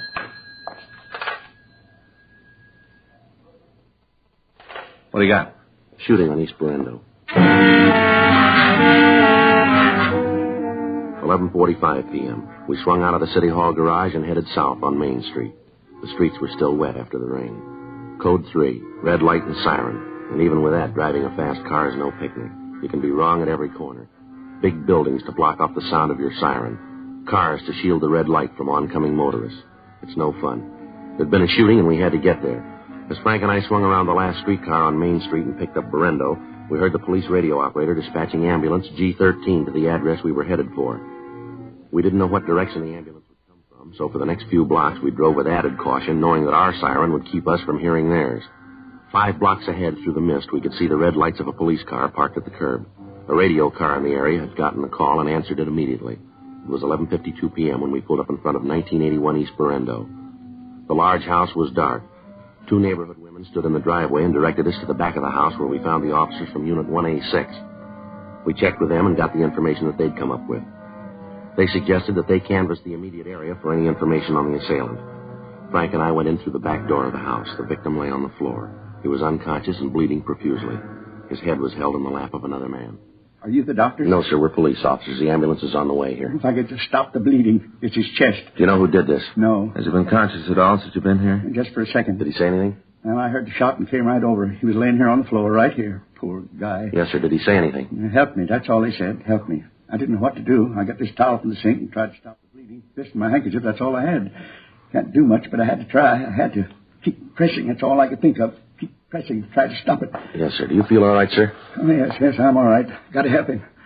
Here, let me get in there and take care of that. All right, come on, sir. Get under. Okay, got it, Joe. All right. Come on, sir. Get up. That's all right. You'll handle this. The excitement. Can't seem to get my breath. Something we can get for you? No, I'll be all right. I think I'll get a drink of water. I'd rather you wouldn't touch that glass, sir. Huh? Oh, yeah, fingerprints. Well, I can wait. Oh, say, I did touch that towel. Hope it didn't hurt anything. Didn't mean to. No, sir, I don't think so. What's your name? Paul West. I live right next door, right across the driveway, gray house. Uh-huh. Wonder if you could tell us what happened. Sure, I want to help all I can. I live right next door, and I was the first one here. Anything I can do, I want to help. Yes, sir. I've known Charlie for, I guess it's maybe 40 years. Long time. Charlie, that's the man's name here? Yes, Charles Stahl. How you doing, Frank? That's pretty bad. I don't know. Would you tell us what happened here? Well, it was right after Charlie left my place. That's when I heard the noise. What noise, West? I was out on my porch putting out the cans, getting the boxer ready when I heard the noise. First off, I thought Charlie was doing the same thing, getting the cans ready. Well, what kind of a noise? Well, like he dropped the box. I know now that wasn't it. Joe? Just a minute, West. Yeah. I think he's coming around. Is he coming too? You going to say anything? Who shot him? All right, just a minute. What's his name again? Stahl. Mr. Stahl. Mr. Stahl. Maybe you talk to me. He knows me. We're friends. Let me talk to him. Wait right there, will you, West? I just wanted to help. All right, stay right there. Mr. Stahl, we want to help you. Can you tell us who shot you? Hey, what you saying? Is he giving you the name? Hold it, West. Just a minute. How about it, Frank? He's dead. Did he say anything? Yeah. Not much help. Huh? Asked me not to shoot him again. It was a couple of minutes before midnight when Charles Stahl died in Frank's arms. According to the next-door neighbor, Paul West, the victim was 55 years old. He was not married, and he lived in the big house on Berendo by himself. The ambulance crew returned to Georgia Street Receiving Hospital after making out a DOA report, and the coroner's office was asked to pick up the body. 12 minutes later, coroner's deputies Maxwell and Martinez arrived. Before the murdered man's body was removed, the crew from the crime lab photographed the scene, and Frank and I signed the property receipt for the money and the personal effects found on the body. We asked the crime lab to check a .32 caliber Smith & Wesson revolver found on the floor under the kitchen stove. There was one empty cartridge in the cylinder. We put in a call to gun records, but we found nothing on the gun. A call to R&I on the victim of the shooting turned up nothing. Latent fingerprints found nothing on the murder weapon. The crime lab crew found no footprints in the ground near the house, but they did find several marks of tire tracks and one good impression left in the moist dirt in the alley behind the house. A plaster cast was made of the imprint, and it was returned to the office to be booked as evidence. We checked with the officers in Unit 1A6, but they said that in canvassing the neighborhood, they'd been unable to come up with any new leads. 12:21 a.m. We checked back into the house, and we talked to the neighbor, Paul West. What kind of a job did Stahl have? Owned a print shop, Stahl Press, over on the east side. Was he in business by himself? What do you mean? Well, did he have any partners? No, Charlie owned it right out. Had the pink slip, you might say. Mm-hmm. Can you give us the address? Sure. Biggest print shop on the east side. Printed just about everything. Posters, display cards, things like that. He gave me some cards last Christmas. Here, take a look. That's my name, embossed. Yes, sir. Did it himself. Mm-hmm. That's very nice, sir. Can I have that back, please? Oh, sure. Here. Embossed. Anybody in the shop with him? Any employees? Well, there's the Becker kids, Pete and Alvin. They work in the shop, do they? Yeah, I've been with him. I guess it's been about 5 years. How's he get along with them, would you know? Fine. I never heard about any trouble. I've been kind of friends with the family. Charlie was pretty fond of them. Did he have any personal enemies, maybe because of the business? No, not that I know of. Uh-huh. How long did you say you've known Stahl? Been about 40 years. We grew up together. I see. His father and mine built these houses at the same time. Charlie and I went to school together. Belonged to the same club. We were soldiers together. Served in the 146th Field Artillery in the war. Was that the last war, sir? Oh, no, the big one. First World War. Oh, I see. Came back and we lived right here, side by side, all this time. We've been friends, Charlie and me. Good friends. You got to catch the person that did this. You've got to get him. You said earlier that Stahl had been over to your house tonight. Yes, that's right. Did he have any special reason for the visit? Well, he didn't need a reason. Charlie was always welcome. Always. Well, yes, sir, we understand. Of course, tonight's Sunday. We had a game. Sir? Bridge. Always play bridge on Sunday night. Never miss. Well, what time did he get to your house? Same time as always, right after supper. What time's that, sir? Right after 7:30. We were just finishing supper when he came in. Charlie sat down, had dessert and coffee with us. Rice pudding with raisins. Charlie had 2 dishes. Then we started to play bridge. Oh, I see. Now, who else was there? You mean the game? Yeah. Oh, just Rose and Paula. Rose, my wife, and Paula's my daughter. Anything unusual happened tonight? Just once. Yeah, what was that? Well, I bid a grand slam in spades and made it. Even with Rose. 7 spades. Well, that's not exactly what we mean, Wes. Pretty unusual. Yes, sir, but did anything happen with Stahl? Sure. He almost hit the ceiling when we made it. Got pretty mad, did he? Sure. Since we've been playing, most he ever did was make a little slam. Mm-hmm. He went right home after that. I guess that's when he went out to empty the cans. Anyway, that's when I heard the noise. That was the shot, sir. It must have been. I didn't know it at the time, but I guess that's what it was. What'd you do after you heard the shot? Well, now, at the time, I didn't know what it was. I thought maybe Charlie had fallen and hurt himself. Mm-hmm. I looked over at his place, but there wasn't any lights on. I went out the curb with a box of cans.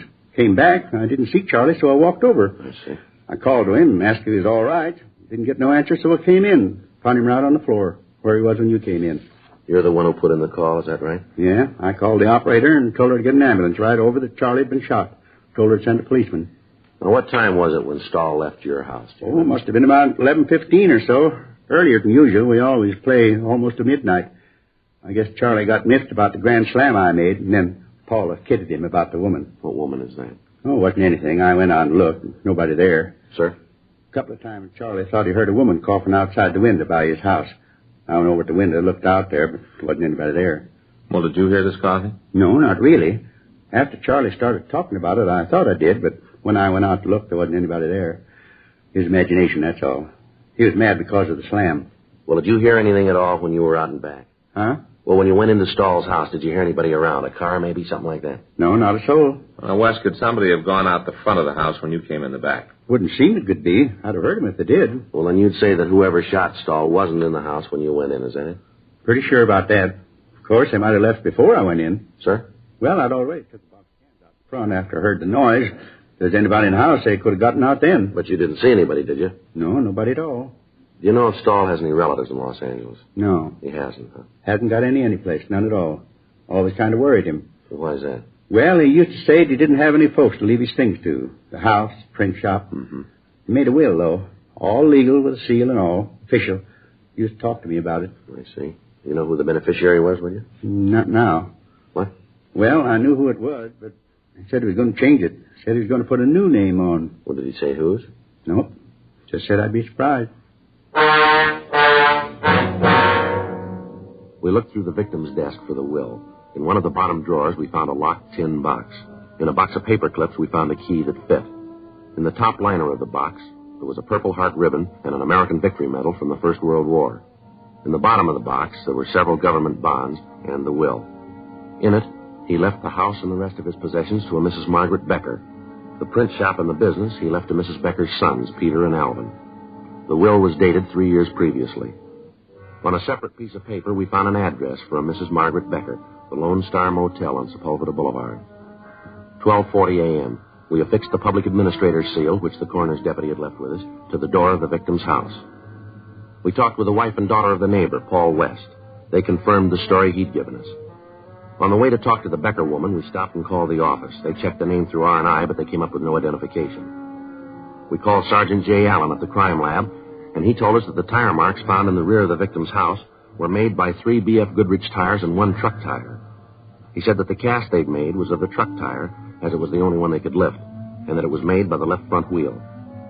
There was a car parked in front of the manager's cottage. The registration listed Margaret Becker as the owner. Legal the same. We checked it. Motor's cold. Yeah. Tires don't match. Well, nice try. Yeah. Let's go. Forget it. Late. Yeah. 1:15. Probably asleep. What's the matter? Can't you read? Sign says no vacancy. That means full up. N-O, that means no. Waken somebody at this hour. Yes, ma'am. And don't ask me if I know someplace where you can stay because I don't. Good night. Just a minute, Miss Becker. How do you know my name? Police officers. Well, what do you want around here? I run a clean place. No trouble. License all paid up. Nothing wrong. What about? You know a man named Charles Stahl? What are you asking that for? We'd like to know. And I want to know why you're asking. What's this all about? Anything wrong with Charlie? That why you're out here? Yes, ma'am. What's wrong? It was pretty serious. Well, go ahead. You can tell me. Well, he's dead, Miss Becker. Come in. Thank you. What's the matter, Margaret? Who are these fellas? Who are you? What are you doing here? They're policemen. Well, we don't need you. We got the whole thing cleaned up. We took care of it ourselves. Nobody sent for you. We took care of him. No, Daddy. They're here about Charles. Charlie Stoll? Yes, sir, that's right. Charlie here?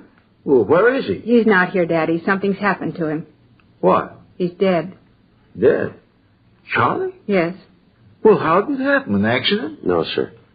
Oh, poor Charlie Stoll. He's a nice boy. Too bad. I thought you was here about the fellow number 8, the loud one. What's that, sir? A man from Texas came in tonight pretty drunk. We had to take him in. Daddy put him to bed. He was pretty drunk. Heavy, too. That's what he thought you were out here for. Couldn't even get out of his car. Margaret had the pocket for him. Loud, real drunk. Wore his pants inside his boots. What was it you wanted to see me about? Well, a few questions we'd like to ask you. About Charles? Yes, ma'am. When was the last time you saw him? Must have been a couple of weeks ago. I saw him last week, April 22nd. Went fishing down on the pier. Miss Becker, what was your relationship with Stahl? Good friends, that's all. We knew each other almost all our lives. I used to live next door to him. Went through school together. I always thought they were going to get married. Charlie was a good boy. You see much of him lately? No, not too much. I've been busy here with Daddy, and Charlie's had other things to do. Moved next door to him on December 14th. Exactly 42 years ago come winter. You know if he had any enemies, ma'am? No, can't think of anyone who didn't like Charlie. Didn't catch anything at the pier. Bad bait. You've been home all evening, have you? Yeah. Why'd you ask that? Well, it's just routine. You think I had something to do with it, that it? No, ma'am, we don't. Pinheads, that's what you need. I beg your pardon, sir? Pinhead anchovies, that's what you need for pier fishing. You say it's routine, but I don't like you coming in here, waking us up with all these questions. We've had a bad night, that drunk coming in here. We've been on the go ever since then. 2 years ago, we used to be able to get a lot of pinheads. Not anymore. You want to make any accusations, you talk to Paul West. You just talk to him. Try your routine questions there. Paul West? Yeah, Charlie's neighbor. He's never liked Charlie, never. Anyone hurt Charlie, it was Paul. Why do you say that, Mrs. Becker? Years ago, Charlie was sweet on Paul's sister. On the way back from the beach one night, there was an accident, and Paul's sister was killed.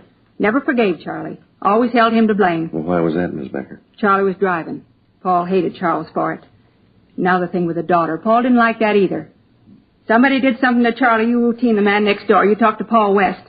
Now get out of here. I want to get some sleep. If you got any more questions, you come back in the morning, and I'll talk to you then. You get out of here now. Yes, ma'am. But what did you mean, the thing with her West's daughter?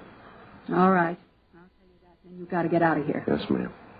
A couple of months ago, Paula came home. Divorced her husband and moved home. Right away, Charlie got sweet on her. Paul didn't like it. Didn't like it at all. Did you ever say anything to Stahl about it? You bet he did. They had a lot of arguments, a lot of them. You talk to Paul West. He's the one you got to talk to. Now, good night. We'll be back in the morning, ma'am. I'll be here. Don't worry. I'll talk to you then. I'm going fishing tomorrow. They're getting pinheads now. There's a new one, huh? West's daughter. Yeah. Better check it out. Hold it a minute. Huh? Let's take a look back at the carport here. There it is, a Texas license plate. Yeah. I'll check the motor. How about it? Radiator's warm. How about the wheels? 3 Goodrich tires and the truck tire.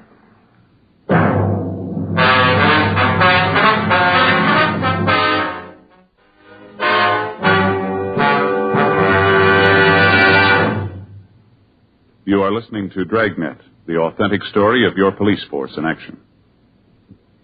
Years ahead of them all. Chesterfield is years ahead of all cigarettes. Chesterfield quality is highest. Here's the proof. Recent chemical analyses give an index of good quality for the country's 6 leading cigarette brands. The index of good quality table, which is a ratio of high sugar to low nicotine, shows Chesterfield quality highest. Chesterfield quality highest. 15% higher than its nearest competitor. Chesterfield quality highest. 31% higher than the average of the 5 other leading brands. Don't you want to try a cigarette with a record like this? Chesterfield. First with premium quality and best for you. Try Chesterfield today. Regular or king size.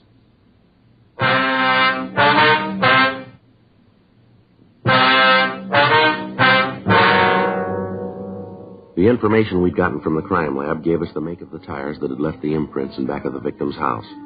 3 of the tires had been identified as being of Goodrich make. The 4th was a truck tire. The car we'd found in the carport of cabin number 8 had tires that matched the description. 1:26 a.m. We went back to talk to Margaret Becker. I'd like to know just what this is all about. Why you're snooping around asking questions. Now, why don't you come right on out with it? Come on, you think I had something to do with Charlie being dead, isn't that it? No, ma'am, we told you before. This is just a routine investigation. We're trying to get the facts here. You still haven't told us about Charlie. Was he killed? Yes, ma'am. You think I did it? We didn't say that. Not in so many words you didn't, but that's what you meant. You found the will. That's what made you think it was me, isn't that it? You knew about the will, didn't you? Certainly I knew about it. Charles told me when he had it drawn up. Said he didn't have anybody else who wanted to see that me and the boys were taken care of. Too bad about Charlie Stahl. He's a good boy. He's going to take care of Margaret. He ever say anything to you about changing the will? Yes. Told me about it the last time I saw him. Had lunch together, and he told me then. Tell you what changes he was going to make? No, not right out. Didn't have to. I knew. I could tell. The way he's been acting lately, I could tell. So could I. Well, what do you mean, the way he's been acting? Was there anything wrong? Well, this thing with Paula. Told you about that. Charlie's been acting like a fool, falling all over her, gushing sweet talk. Silly. Mm-hmm. Well, she had him in a trance. Her just 25 and him 55. Talk about spring and winter. Well, that was them. How'd Paula feel about this? How'd you expect her to feel? She thought that Charlie'd leave her the money, house, everything. She went right along with it, real brazen. Sir? Yeah? You said earlier that you thought your daughter and Mr. Stahl might get married. Is that right? You better did. They always been in love. Daddy, that's not true. Well, it is true. I'm your father now. You show a little respect. After that no-good Becca walked out on Maggie, she and Charlie started to see each other again. Went real nice. Then Paula come into town, and Charlie Stahl took up with her. Mm-hmm. Charlie Stahl made out his will so that everything went to Margaret and the kids. Then he decided he'd change it. You knew about the will, too, huh? Sure, I was a friend of Charlie's. We used to go fishing all the time, talk about things. I told him that he was wrong to even think of changing his will. I told him that he was wrong. What time did you say that car from Texas got in, man? I told you, about 10:15. Well, ma'am, is it possible that somebody could have taken the car out without you knowing about it? Hey, wait a minute, Margaret. That ain't right. What? It wasn't that late. It was only about 8 when he come in. I remember because I was in bed at 8:30. I put him to bed and then come back and went to bed myself. I wanted to get some sleep going fishing in the morning. You pretty sure about the time, are you? Well, you bet. I remember because I got in bed and turned on the radio. Listened to that radio program about the detective. Fell asleep before the end. Never did find out who stole the jewels and did the murder. What was your daughter doing when you came back? Just sitting there. She went out to put the car away, and I went to bed. Mm-hmm. How long was she outside? I don't know, a few minutes, I guess. Can you tell us a little closer than that? Not very well. I told you I went to sleep. I didn't hear her come in. Miss Becker, I wonder if you get dressed, please. We'd like to talk to you downtown. What for? Well, we have a report from our crime lab. They found some tire tracks in back of Stahl's house tonight. They were fresh tracks. They'd been made since it stopped raining. Those tracks match the car you got parked back there. And you think I drove the car over to Charlie's? Well, we'd like to talk about it. Why? Why'd I do a thing like that? Why'd I want to kill Charlie? Maybe because he was going to cut you out of his will. Looks like a pretty good motive. You two are out of your minds. All right, ma'am. We'll lay it out for you. You better do that. Making accusations you can't back up. The way the evidence looks, we got a pretty good case here. The way it looks, you took the car and you drove it over to Stahl's. He was next door playing cards, so you waited in the kitchen for him to come back. A couple of times you coughed while you were waiting. He heard you. He came over the window to see who it was. Because it was dark, he couldn't see you. I haven't heard a story like that since I stopped reading fairy tales. You came home and you killed him. Then you heard Mr. West next door. He came over to see what it was. You went out the back way to the car that you'd parked in the alley, and you drove it back here. That's the way it looks to you, is it? Yes, ma'am, that's the way it looks. You figure she killed Charlie Stahl? Yes, sir. You're going to arrest Margaret? We want to talk to her about it. Oh, going to take her down to jail, huh? Yes, sir. Mm-hmm. Well, I'll go and put my clothes on. No, that isn't necessary for you to go with her, sir. Well, she's not going. What? I killed Charlie Stahl. Daddy. You killed him? Yep. Got tired of how he was treating Margaret. Got good and tired. Him talking about how he was going to change the will. I couldn't let him do that. I just killed him and drove the car over and did it. What time was all this? Huh? What time did you go over to Stahl's? Right after the fellow from Texas. I guess it was about 9. What time did you kill him? Oh, it must have been 10:30 or so. I had to wait for him to get through playing cards. I had to wait for him to come home. Why are you doing this, Daddy? Why am I doing it? I said somebody's got to take care of the kids. Somebody's got to take care of you. I'm an old man. I ain't much use to anybody. All right, come on, Miss Becker. You want to get dressed now? She ain't the one. I did it. I killed Charlie Stahl. I already confessed. Why don't you believe me?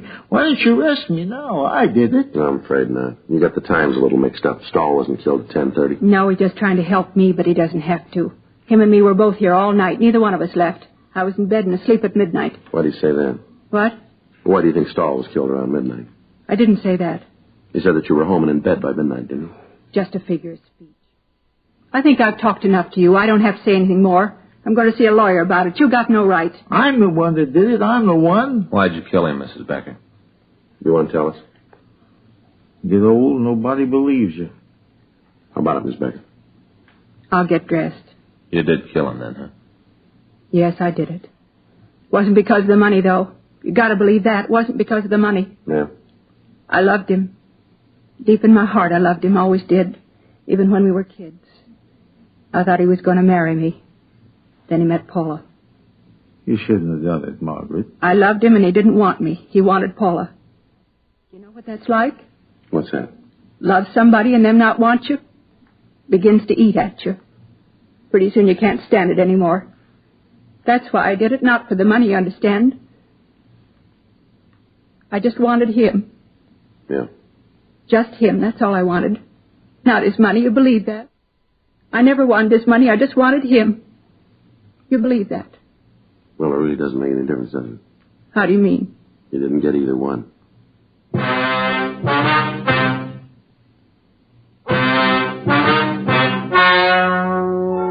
The story you have just heard is true. The names were changed to protect the innocent. On August 6th, trial was held in Department 89, Superior Court of the State of California, in and for the County of Los Angeles. In a moment, the results of that trial. Now, here is our star, Jack Webb. Thank you, George Fenneman. Friends, all of us on Dragnet are proud to be associated with Chesterfield because, believe me, Chesterfield is years ahead of all cigarettes. You just can't beat a cigarette that was good to begin with and keeps getting better all the time. But, of course, you can't find out how much you'll like them till you try them. So that's what we'd like you to do. Get a carton of Chesterfields, regular or king size. That's all it takes. I know you'll agree that Chesterfield is best for you.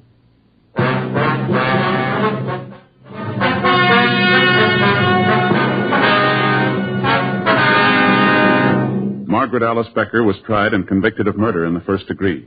She was sentenced to life imprisonment in the California Institute for Women, Corona, California. Further investigation proved that the suspect's father, John Samuel Woodbridge, was not implicated in the murder. He was not held.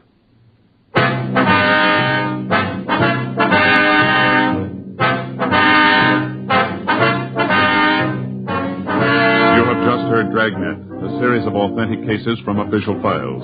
Technical advice comes from the Office of Chief of Police W.H. Parker, Los Angeles Police Department. Technical advisors, Captain Jack Donahoe, Sergeant Marty Wynn, Sergeant Vance Brasher. Heard tonight were Ben Alexander, Vic Rodman, Helen Cleve, Ralph Moody.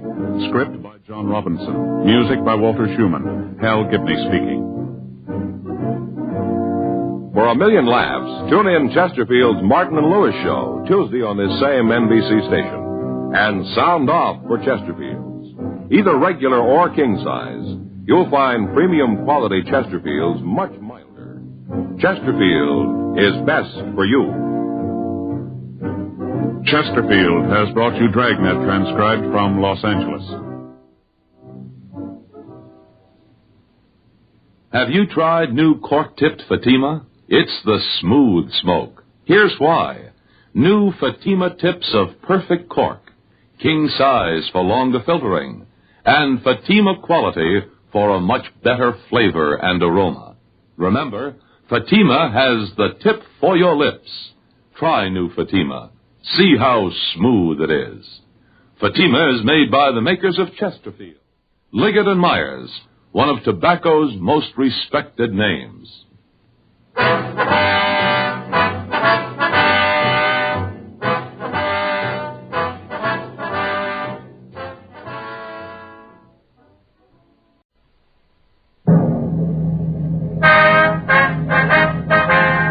Sound off for Chesterfield. Chesterfield, first with premium quality and best for you. Chesterfield brings you Dragnet.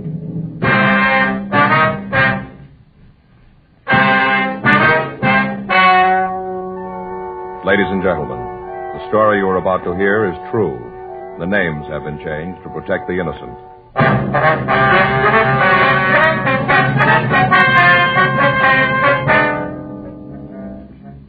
You're a detective sergeant. You're assigned to homicide detail. You get a call from a man telling you that a woman has been badly beaten. Before you can get the name of the victim or any other information, the caller hangs up. Your job? Investigate. Here is Chesterfield's record with smokers, and important to you. No adverse effects to the nose, throat, and sinuses from smoking Chesterfield. That's the report of a doctor who has been examining a group of Chesterfield smokers for a full year and 2 months as a part of a program supervised by a responsible independent research laboratory. Don't you want to try a cigarette with a record like this? Chesterfield. First with premium quality. Chesterfield. First choice of young America. And that's from a survey made in 274 colleges and universities. Try Chesterfields today. Chesterfield. Regular or king size. They're much milder and best for you.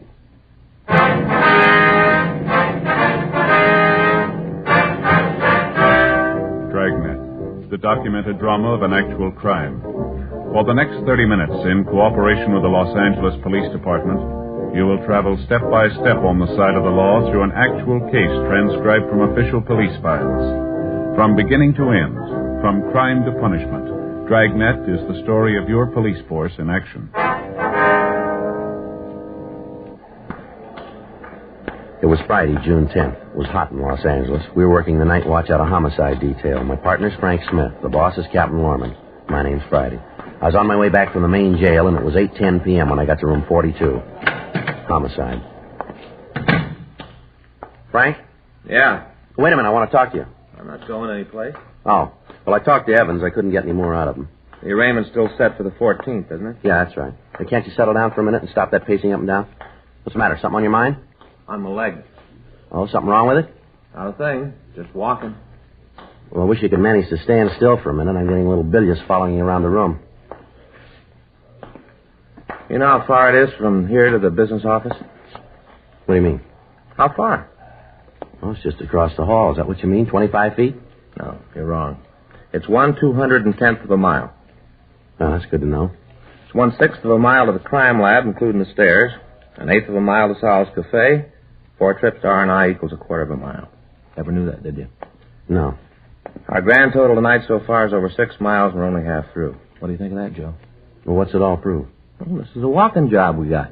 Well, everybody knows that, don't they? Yeah, but I'm the only one in the department who knows exactly how far we walk. That's fine. Any calls come in while I was out? No. Like to know how I do it? What's that? It's done with a pedometer. Measures miles. Just fastens on your leg, see? At the end of the day, you know exactly how far you walk. Yeah. Gonna measure everything, Joe. Keep track.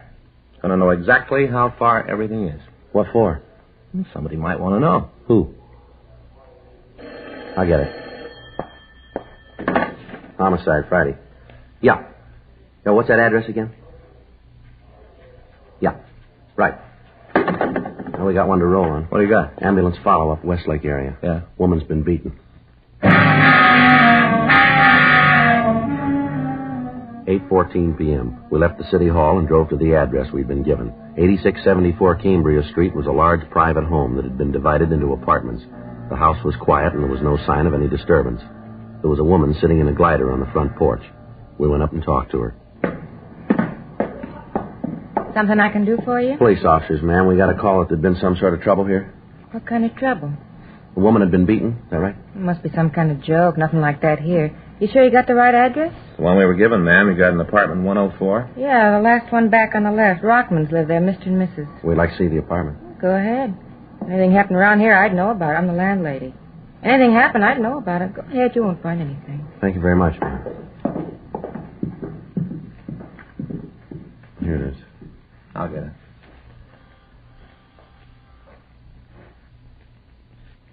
Better try the door, huh? Yeah.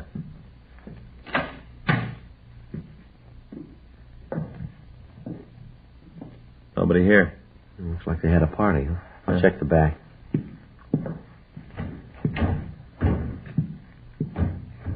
No?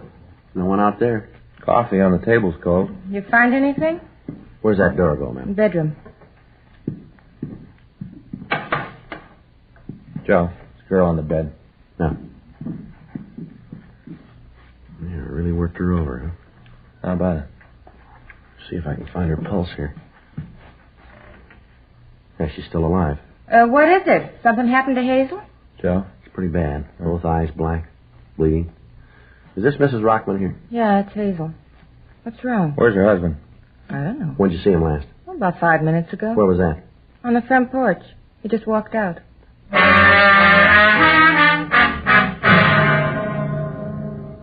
The ambulance crew arrived and immediately removed the victim to Georgia Street Receiving Hospital for emergency treatment. We got in touch with Officer Ed Barrett of the hospital detail and asked him to try to get a statement from the victim if she regained consciousness.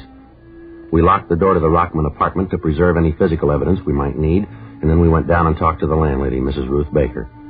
We found her on the front porch. We asked her what she knew about what had happened. I sure wish I could tell you more. How about Hazel? Is she going to be all right? We don't know yet, Miss Baker. She's pretty badly beaten. Mm-hmm. Well, what do you want from me? Some questions we'd like to ask, ma'am. About what? I've told you what I know. Do you know where Mrs. Rockman's husband was going?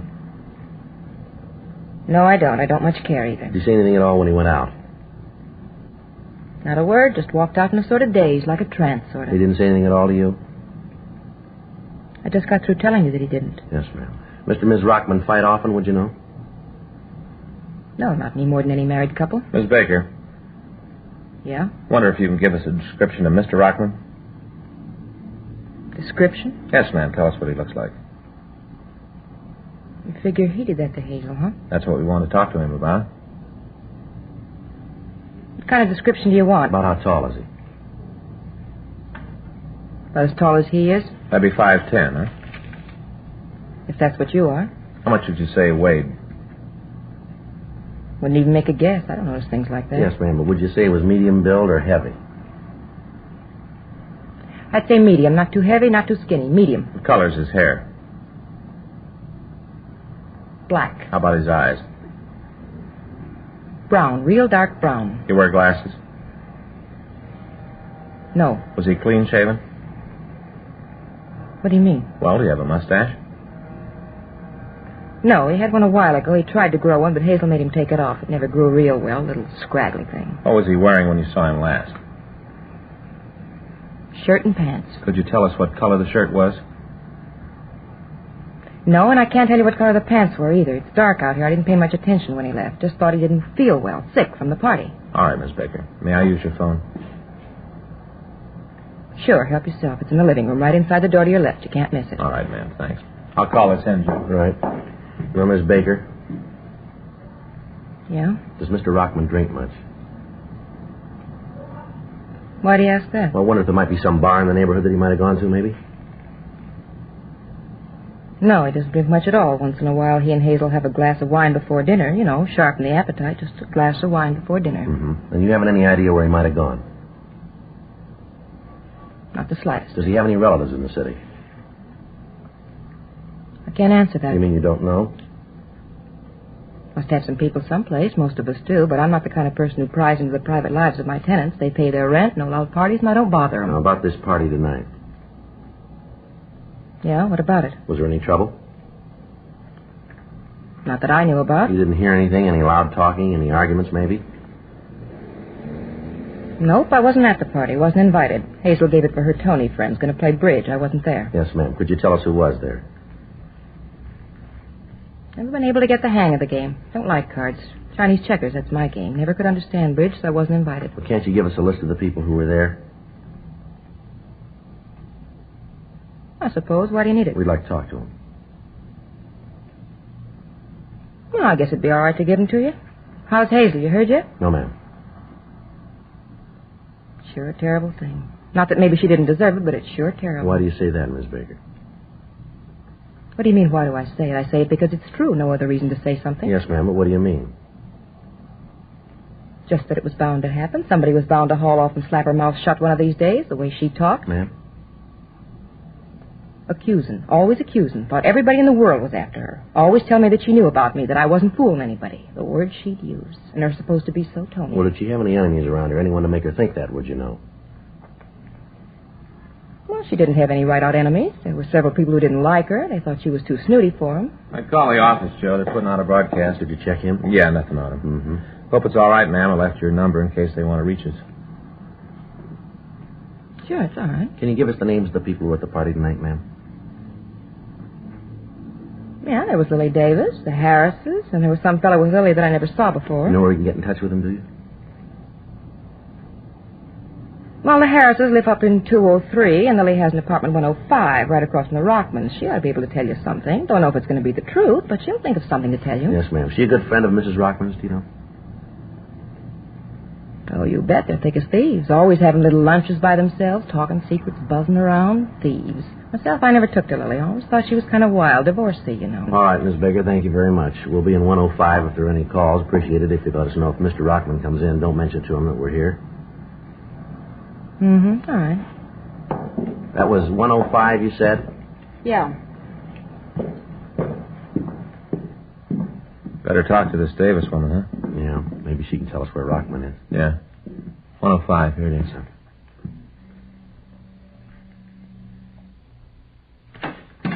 Yes? Miss Davis? Yes. Is there something I can do for you? Yes, ma'am. We're police officers. What is it you want with me? We'd like to talk to you, ma'am. Oh, well, come in. Thank you. I wonder if it'd be all right if we left the door open. I suppose so. Any special reason? Well, we'd like to keep an eye on the apartment across the hall. Well, what's it about?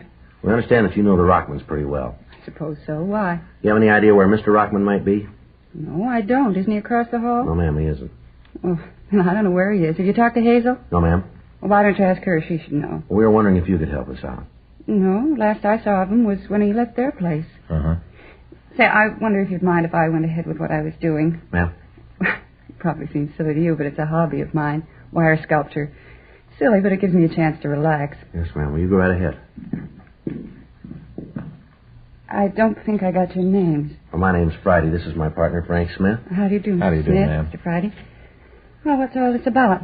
Herman done something wrong? No, it's just a routine investigation, Miss Davis. Oh, mm-hmm. We understand that you were at their place tonight, a party, huh? Well, yes. Hazel was going to have a couple of tables of bridge. Anything unusual happen while you were there? No, nothing that you'd call really unusual. Who was there, ma'am? Oh, myself, the Harrises, they live upstairs, and Tom Reeves. Another couple were coming over after dinner, but they called and said they couldn't make it. It's just as well. None of us felt much like playing. Why was that? Well, Hazel wasn't feeling very well. She and Herman had a little argument. You know how it is, kind of uncomfortable. Excuse me. Hello? Yes. Oh, yes, Tom. No. Well, you've got to understand she wasn't feeling too well. Mm-hmm. Just one of those things. Yeah. What? No, I've got a meeting that I want to go to tomorrow night. Modern art, yes. At a place down on Melrose. Well, sure, if you want to. Mm-hmm. All right. You want to pick me up about 7? Right. Okay. See you then. Bye. Excuse me, that was Tom. He's a nice boy. I just met him tonight. The Rockmans set it up. Mm-hmm. What was this argument that the Rockmans had? Do you know what that was about? Well, it was nothing, just a little thing.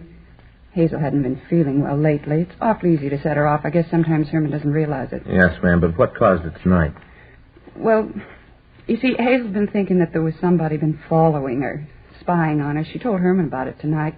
That made him a little angry. And, well, then at dinner we just sat down. Mrs. Harris said that she'd seen a picture of the dress that Hazel had on in the morning paper. Well, Hazel didn't understand. I guess she thought that Mrs. Harris was being nasty about it. And she got up and left the table, went into the bedroom. Yes, ma'am. Herman got up and went in after her. Came out and said that she wasn't feeling well. It kind of threw a damper on the evening, so when the other couple called and said that they wouldn't be able to make it, we all decided to call it quits. Mm-hmm. Was there any reason for Mrs. Rockman to feel that there was somebody spying on her? Oh, no, Mr. Friday. It was just one of those things. She'd go along fine, feel good, and then she'd wake up in the morning and start to think about things, and she'd get depressed. Well, when she's like that, there isn't anything that can lift her out of it. We used to talk about it. I'd try to help her. Same thing happened to me, I know. It's just one of those things. That's right. Maybe if they'd had children, it'd be different, but lately she hasn't been feeling well, and she and Herman haven't been getting along. He just didn't seem to understand. She'd get angry, and he'd work late, and the more he worked late and stayed away from home, the more she'd fret and get angry. It's just a vicious circle. Nothing anyone can do about it. It'll pass with time. Mm-hmm. When Rockman went in to see his wife, did they argue? Well, they had a few words, a little loud, nothing serious. Then he came out and said that everything was all right. Oh, ma'am, did Rockman ever get violent toward his wife, do you know? What do you mean, violent? He ever hit her? No, I don't think so. A couple of times when I was over there, he looked like he might be thinking of it, but I never saw it. I think if he ever did hit her, Hazel would have told me. We were very close, as I said. I tried to help her. Mm-hmm. Just a few loud words. That's all I ever knew about. Anyway, after Herman came out of the bedroom, we all decided to leave. This fellow, Tom, he wanted to go on, you know, out someplace, but I was a little tired, and I'd just met him tonight, so I begged off and came home. Yes, ma'am. Can't you tell me what this is all about?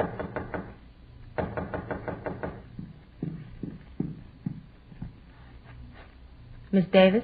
Hello, Mrs. Baker. Something you want? I want to see the police. Mr. Smith, your office called, said you were to call this number right away. Here's the number they gave me. They said you'd know. I wrote it down. Thank you, ma'am. Here, you want to call, Joe? Yeah. What if I use your phone, Miss Davis? Sure, help yourself. Thank you.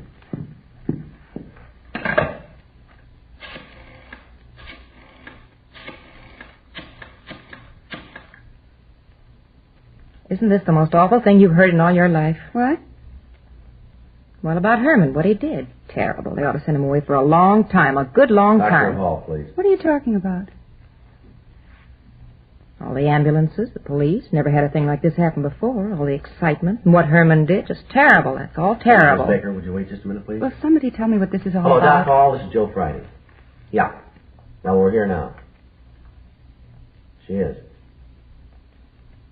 You're sure about that, right? Yeah, well. Okay, Doc. Right. No, we'll call him right now. Yes, it does.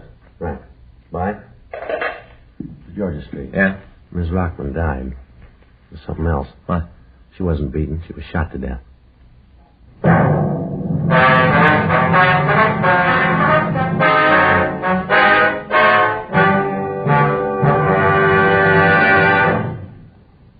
You are listening to Dragnet, the authentic story of your police force in action. Years ahead of them all. Chesterfield is years ahead of all cigarettes. Chesterfield quality is highest. Here's the proof.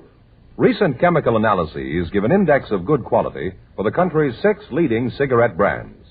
The index of good quality table, which is a ratio of high sugar to low nicotine, shows Chesterfield quality highest. Chesterfield quality highest. 15% higher than its nearest competitor. Chesterfield quality highest. 31% higher than the average of the 5 other leading brands. Don't you want to try a cigarette with a record like this? Chesterfield. First with premium quality and best for you. Try Chesterfield today. Regular or king size.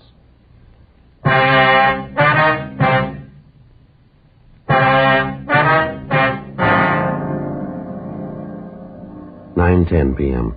We called the crime lab, and Ray Pinker and a crew were sent out to check the physical evidence at the scene. We contacted Ed Barrett at the hospital, but he said the woman had not regained consciousness. Frank and I went upstairs to talk with Mr. and Mrs. Harris. They gave us substantially the same story we'd gotten from Lily Davis.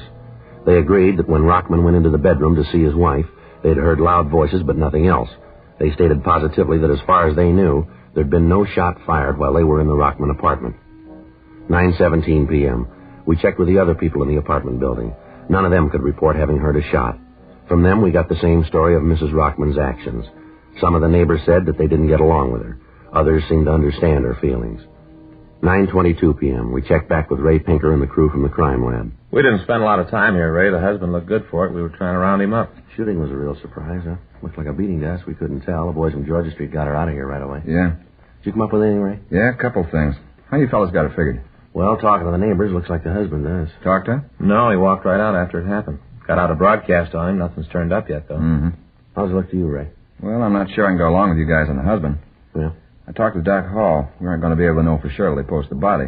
Woman was slapped around, we know that. Yeah, we saw her. It looked pretty brutal to us. You mean the black eyes? Yeah.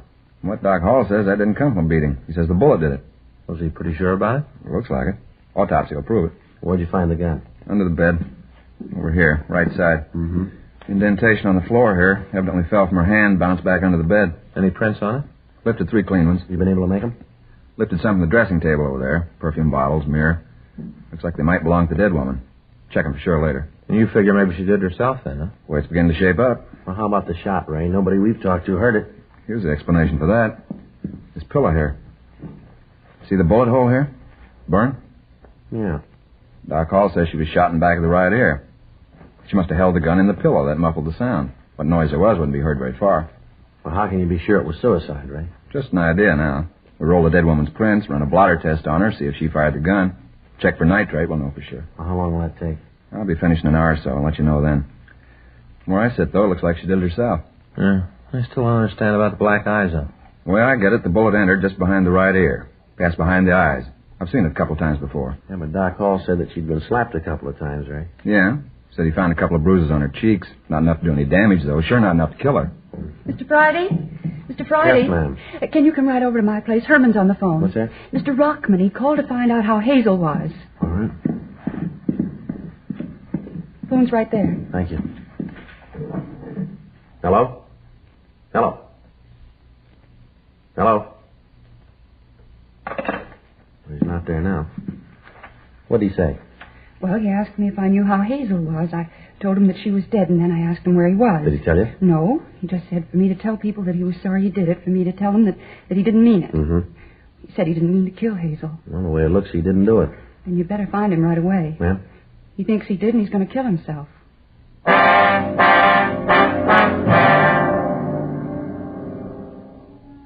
We talked to the landlady, Ruth Baker, but she was unable to tell us where Herman Rockman was employed. Lily Davis told us that he was a car salesman employed at a lot in the south end of town. We asked Miss Davis to stay by our phone in the event that Rockman called back and to let us know immediately if he did. We found an address book in the desk in the living room of the apartment, and we began to call Rockman's friends and relatives. None of them had seen him or could tell us where he worked. 9:45 p.m. It had been 20 minutes since the husband of the dead woman had called and said that he was going to kill himself. At 9:46 p.m., we contacted a brother-in-law of the dead woman, and he told us that as far as he knew, Rockman had been employed by the Bateman Auto Agency in Gardena. We got the number from information, and I put in the call. Hello, is this the Bateman Auto Agency? Well, this is Sergeant Joe Friday, Los Angeles Police Department. Yes, sir.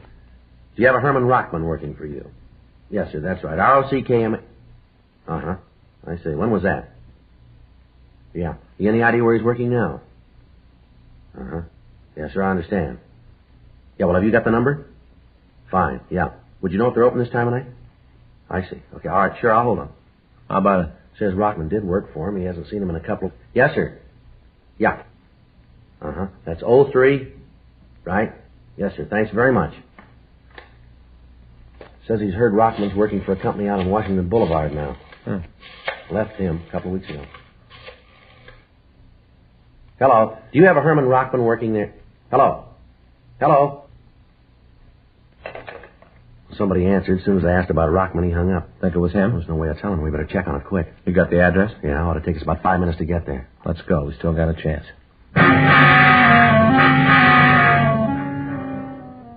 9:50 p.m. We left the apartment and we drove out Westlake Avenue and turned down to Washington Boulevard.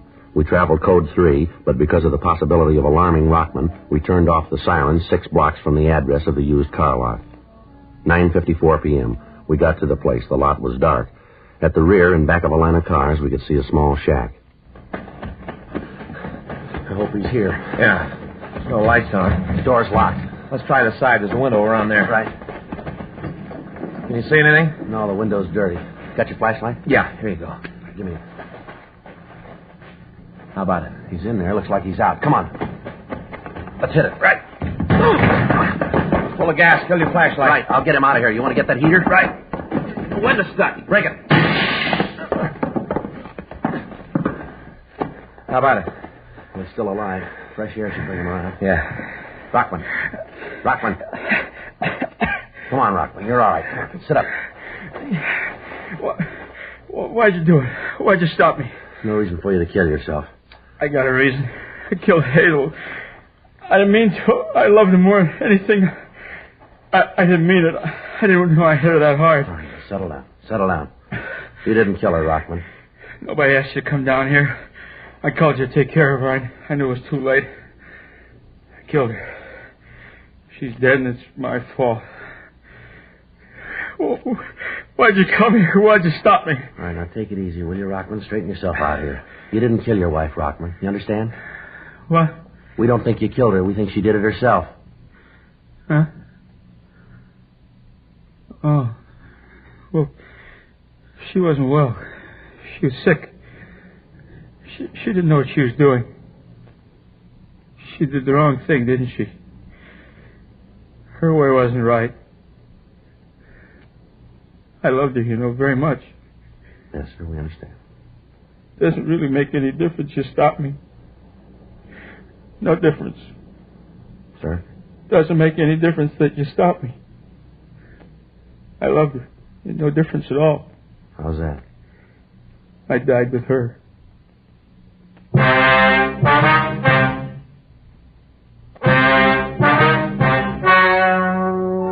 The story you have just heard is true. The names were changed to protect the innocent. On June 15th, an inquest was held in the coroner's office in and for the county of Los Angeles. In a moment, the results of that inquest. Now, here's our star, Jack Webb. Thank you, George Fenneman. Friends, next Sunday, June 21st, is Father's Day. Your neighborhood dealer has the special Chesterfield Father's Day carton on sale right now. So remember the guy who never forgets you. Don't give him just any cigarette. Give him premium quality Chesterfields, regular or king size. They're best for him.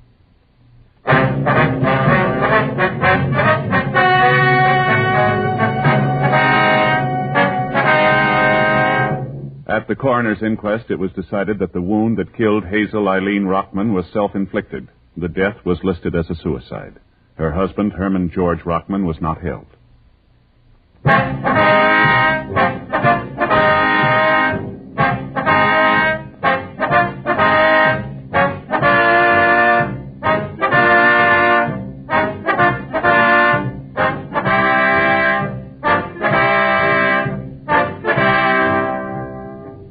You have just heard Dragnet, a series of authentic cases from official files. Technical advice comes from the Office of Chief of Police W.H. Parker, Los Angeles Police Department. Technical advisors Captain Jack Donahoe, Sergeant Marty Wynn, Sergeant Vance Brasher. Heard tonight were Ben Alexander, June Whitley, Lillian Byatt. Script by John Robinson, Ben Alexander. Music by Walter Schumann. Hal Gibney speaking. For a million laughs, tune in Chesterfield's Martin and Lewis Show, Tuesday on this same NBC station. And sound off for Chesterfields. Either regular or king size, you'll find premium quality Chesterfields much milder. Chesterfield is best for you. Chesterfield has brought you Dragnet, transcribed from Los Angeles. Have you tried new cork-tipped Fatima? It's the smooth smoke. Here's why. New Fatima tips of perfect cork, king size for longer filtering, and Fatima quality for a much better flavor and aroma. Remember, Fatima has the tip for your lips. Try new Fatima. See how smooth it is. Fatima is made by the makers of Chesterfield, Liggett and Myers, one of tobacco's most respected names.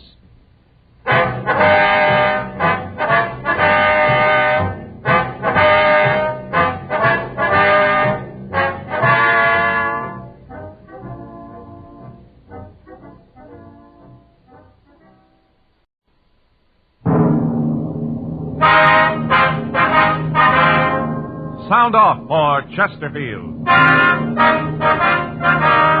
Chesterfield, first with premium quality and best for you.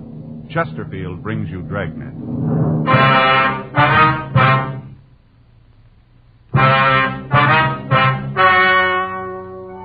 Ladies and gentlemen, the story you're about to hear is true.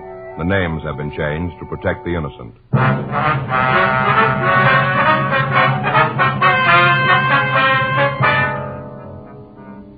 You're a detective sergeant. You're assigned a missing persons detail. You get a call that a man is missing. He failed to return from his work the day before. There are no leads to his whereabouts. Your job? Find him.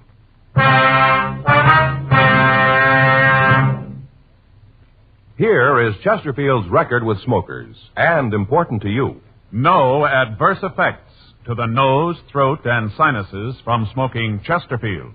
That's the report of a doctor who has been examining a group of Chesterfield smokers for a full year and 2 months as a part of a program supervised by a responsible independent research laboratory.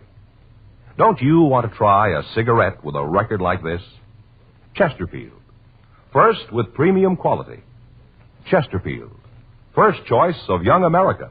And that's from a survey made in 274 colleges and universities. Try Chesterfields today. Chesterfield. Regular or king size. They're much milder and best for you.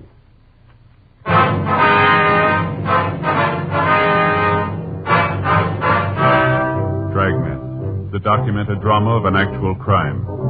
For the next 30 minutes, in cooperation with the Los Angeles Police Department, you will travel step by step on the side of the law through an actual case transcribed from official police files. From beginning to end, from crime to punishment, Dragnet is the story of your police force in action. It was Tuesday, June 16th. It was warm in Los Angeles. We were working the night watch out of Homicide Division, missing persons detail. My partner is Frank Smith. The boss is Chief of Detectives Thad Brown. My name's Friday. I was on my way back to the office, and it was 11:59 p.m. when I got to room 24. Missing persons. What was his mental condition when you last saw him, Mr. Borg? Where did you last see him? Was he driving his car? Mm-hmm. And what time was that? Yes, ma'am, but what was the exact time? I see. And your address? On the phone, please. Now, can you think of anything you forgot to tell me? Right. Right. Oh, you gave me that before. Mm-hmm. Now, was your husband a drinking man, ma'am? I see. Okay, Miss Borg, we'll make a check. Call you back. Yes, ma'am, we'll do our best, thanks. Anything? Man by the name of Borg missing. Mm-hmm. I'm sure glad my wife doesn't call for help every time I miss a meal. Trouble with most guys is they let a woman keep tabs on them, check on everything they do. Let me see that 9-7, will you? Yeah, there you go. It's everything his wife gave me. Mm-hmm. When you get the jails and records, I'll check Georgia Street County Hospital in the morgue.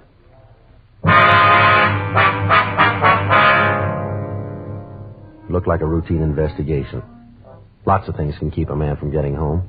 A few drinks, sick friend, unexpected business conference, a flat tire on an isolated road, maybe just boredom. But there are other things that can keep a man from getting home. It had to be checked out. Henry Borg, 51, male, white American, address 1571 East Berendo Street, had failed to return home at the usual time on Monday. His wife called one of the men he worked with and found that he hadn't been at work all day that day. He still hadn't come home the next afternoon. She called us. I checked the Gaga file to see if he was one of our regular customers, mental case or alcoholic. He wasn't. Frank and I checked the jails, the hospitals, and the morgue. They had no record of him there. No John Does fitting his description. And Borg had no criminal record. We could assume that he was at least alive. Frank called Mrs. Borg back, told her not to worry, and asked her to call us immediately if she heard from her husband. Wednesday, 3:10 p.m., still no word of Henry Borg. The day watch had made another check of the jails, the hospitals, and the morgue. Mrs. Borg called 3 times. The day watch officer's notes described her as very upset. I called her back and asked her to come in the next day to file a missing persons report. I asked her also to bring in the best picture she had of her husband. Thursday, 2:40 p.m. Mrs. Borg was waiting with Frank when I got to work. She'd already filled out the Form 316. She was holding an aging Pekingese dog in her arms. Joe, this is Mrs. Borg. How are you, ma'am? My partner, Joe Friday, ma'am. Hello, Officer Friday. I talked to Mr. Smith and filled out the paper. Here's that picture you wanted. Oh, yes. Thank you very much, ma'am. It's a good likeness. Mm-hmm. Now, Miss Borg, I see here that you haven't put anything down under personal habits for your husband. Well, I don't understand. Well, does your husband drink at all, ma'am? Henry? No. He takes a glass of beer with his supper when he comes home, but he's not what a person would call a drinking person. Gamble? Gamble? Yes, ma'am. Cards, dice, horses? Oh, I should say not. He never does nothing like that. You've never known him to gamble at all, then? Henry? I should say not. Now, Miss Borg, you say here that your husband has no relatives. Oh, only brother Ed, older brother, but I didn't put him down. We don't know where he lives. Haven't heard a word about him 9-10 years. Mm-hmm. What about your family? Your husband friendly with your family? My family hasn't spoke to me since the day I married Henry Borg. Mrs. Borg, I see you only have one friend listed, a Hal Bishop. That's the man your husband rode to work with, isn't it? Yes. Do you know Mr. Bishop's address? No, I don't. Did your husband ride to work with Bishop every day? You say he left his car at home Monday. Did he ever drive it to work? Well, he usually drove our car, but then he'd ride with Mr. Bishop pretty often, too. I didn't think anything about it. It didn't seem like anything. Well, did your husband spend much time with this Bishop? No, just work. Henry used to like to spend his free time with me. All right, now, ma'am, please don't get upset here. Did your husband have any financial problems, debts that were worrying him? Financial difficulties, like bills and things? No, Henry always took care of it. Do you think there might have been anything you didn't know about that was worrying him? Officer, if Henry was worried about anything, I'd have known it. He'd have told me for sure. Mm-hmm. And what about your home? Do you own it? What do you mean? Was there a mortgage on it, I mean? Yes. Do you have the pink slip on your car? No. Well, is it possible that your husband was behind in the payments? No, he would have told me. Well, did he owe money down where he worked? No, not that I know of. His job, maybe. Was he worried about that? Mr. Snyder, that's his boss. Well, he always said Henry would have a job as long as he was in the contracting business. Henry makes good wages. Mm-hmm. Now, you say here his mental condition was good. Has it ever been poor? You ever know your husband to black out? How do you mean, black out? Well, has he ever suffered from lapse of memory? Is there any history of epilepsy in his family? History of epilepsy? Oh, no, not Henry. Why, he's a healthy man. He hasn't had a sick day. Now, Miss Borg, have you and your husband been getting along lately? What do you mean by a thing like that, officer? You think Henry and I had a fight, and that's why he left. Is that what you think? No, ma'am. We don't think anything here, but these are the things we have to check out. Well, it's a waste of time. Don't you think I'd have already told you that? If Henry and I'd had a fight, I'd have told you first off. It's the first thing I'd have said. Yes, ma'am. Something's happened to my husband, officer. I just know it. Something's happened to him. Did you and your husband go out together much, ma'am? Well, one night last month we went to the Coconut Grove, there in the Ambassador Hotel, and we used to go up the movies pretty regular. Was he in the habit of leaving the house at night alone? No, just when he went out with Francine. Francine? Yes, our Pekingese here.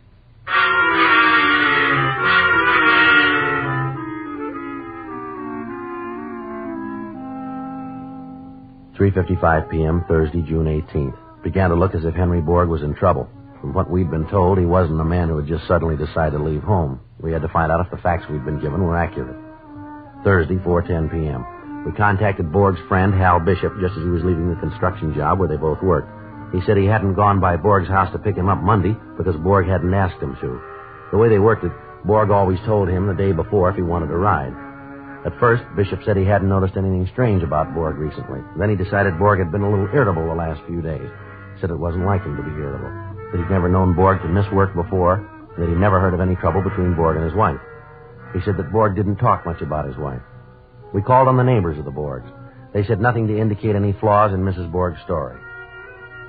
Henry and Martha Borg were average people in an average neighborhood. He went to work every morning at 7 a.m. Came home at 5:15. His neighbors didn't know much about him. He was a quiet man. They lived in the same house for 13 years. Martha Borg was 47, maybe 48. They never had visitors. After 13 years in the same neighborhood, she apparently had no close friends. Two of her neighbors had noticed that in the past year, Martha Borg would leave her house 3 or 4 times a week at 11 a.m. Always at 11 a.m. She invariably got back before her husband did. The neighbor said she usually brought some shopping home with her. They did go out frequently in the evenings. However, there were no reports of family trouble between Martha and Henry Borg. Thursday, 6:20 p.m. We talked to Adolph Wernicke, whose grocery store was on the corner a half a block from the Borg home. They'd been trading with him ever since they moved to the neighborhood. I don't know what to tell you about Mr. Borg, officer. He always seemed like a nice fellow to me. Didn't say much, but nice. Sure is funny, him disappearing like that. You got any idea if he had any trouble with his wife? No, that wife, she's a funny one. Different from Mr. Borg as day and night. Well, how's that, sir? I don't know. High hat, sort of. She's all right, I guess. Kind of show-off, though. Kind of person who dresses up when she goes shopping around the corner. Likes to buy fancy groceries, stuff I never get calls for. Like those anchovies up there on the shelf. Now, I'll bet you I won't sell 2 cans of them in a year, but Mrs. Borg comes in and she'll buy them. Now, Mr. Borg, he don't like that kind of stuff at all. Told me so himself. Yes, sir, but how'd they get along? Do you ever say anything about his wife? To tell you the truth, officer, I don't know. As far as a man and his wife arguing, I don't pry. Hurts business. Come to think of it, he did say one thing. That was a long time ago, about 2-3 months ago, maybe more. What was that? What'd he say? Well, he came in here, just about like this time it was. Didn't buy anything, just kind of hung around. Remember, he seemed out of sorts. I asked him if he was feeling all right. Said he was. Just felt like he had to get away from the house. Now, that'll happen to a man. Just feel like you got to get away for a while. But you know what I mean, officer. No, sir, I'm not married.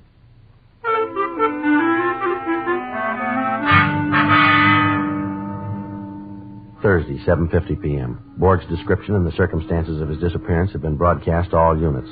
Still no word. 4:10 p.m., Friday, June 19th. We checked Borg's union. He hadn't reported for a new job. We filed an all-points bulletin. 8:05 p.m., I checked back into the office. Mrs. Borg was waiting.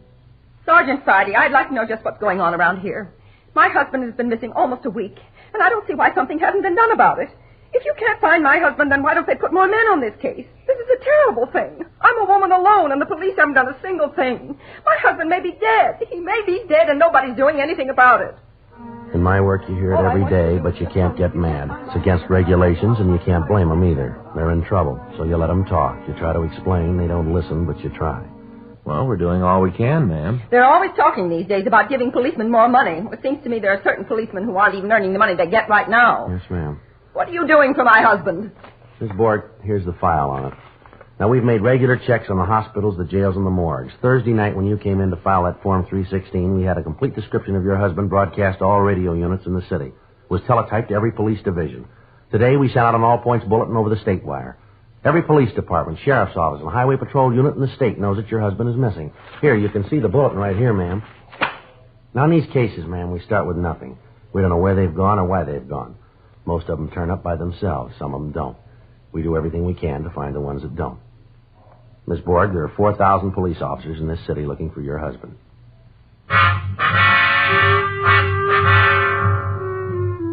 8:57 p.m. When we thought Mrs. Borg was feeling better, we sent her home. We reminded her again to notify us immediately if she heard from her husband. 9:10 p.m. The desk at Central called and told us that they'd picked up a John Doe. From what they said, he apparently was suffering from amnesia. While I went down to Homicide to check out some reports, Frank went over to Central to see the man they picked up. 9:16 p.m. Frank came back to the office. Joe? Yeah? Just checked out that John Doe at Central. Anything on him? Yeah, it's Henry Borg.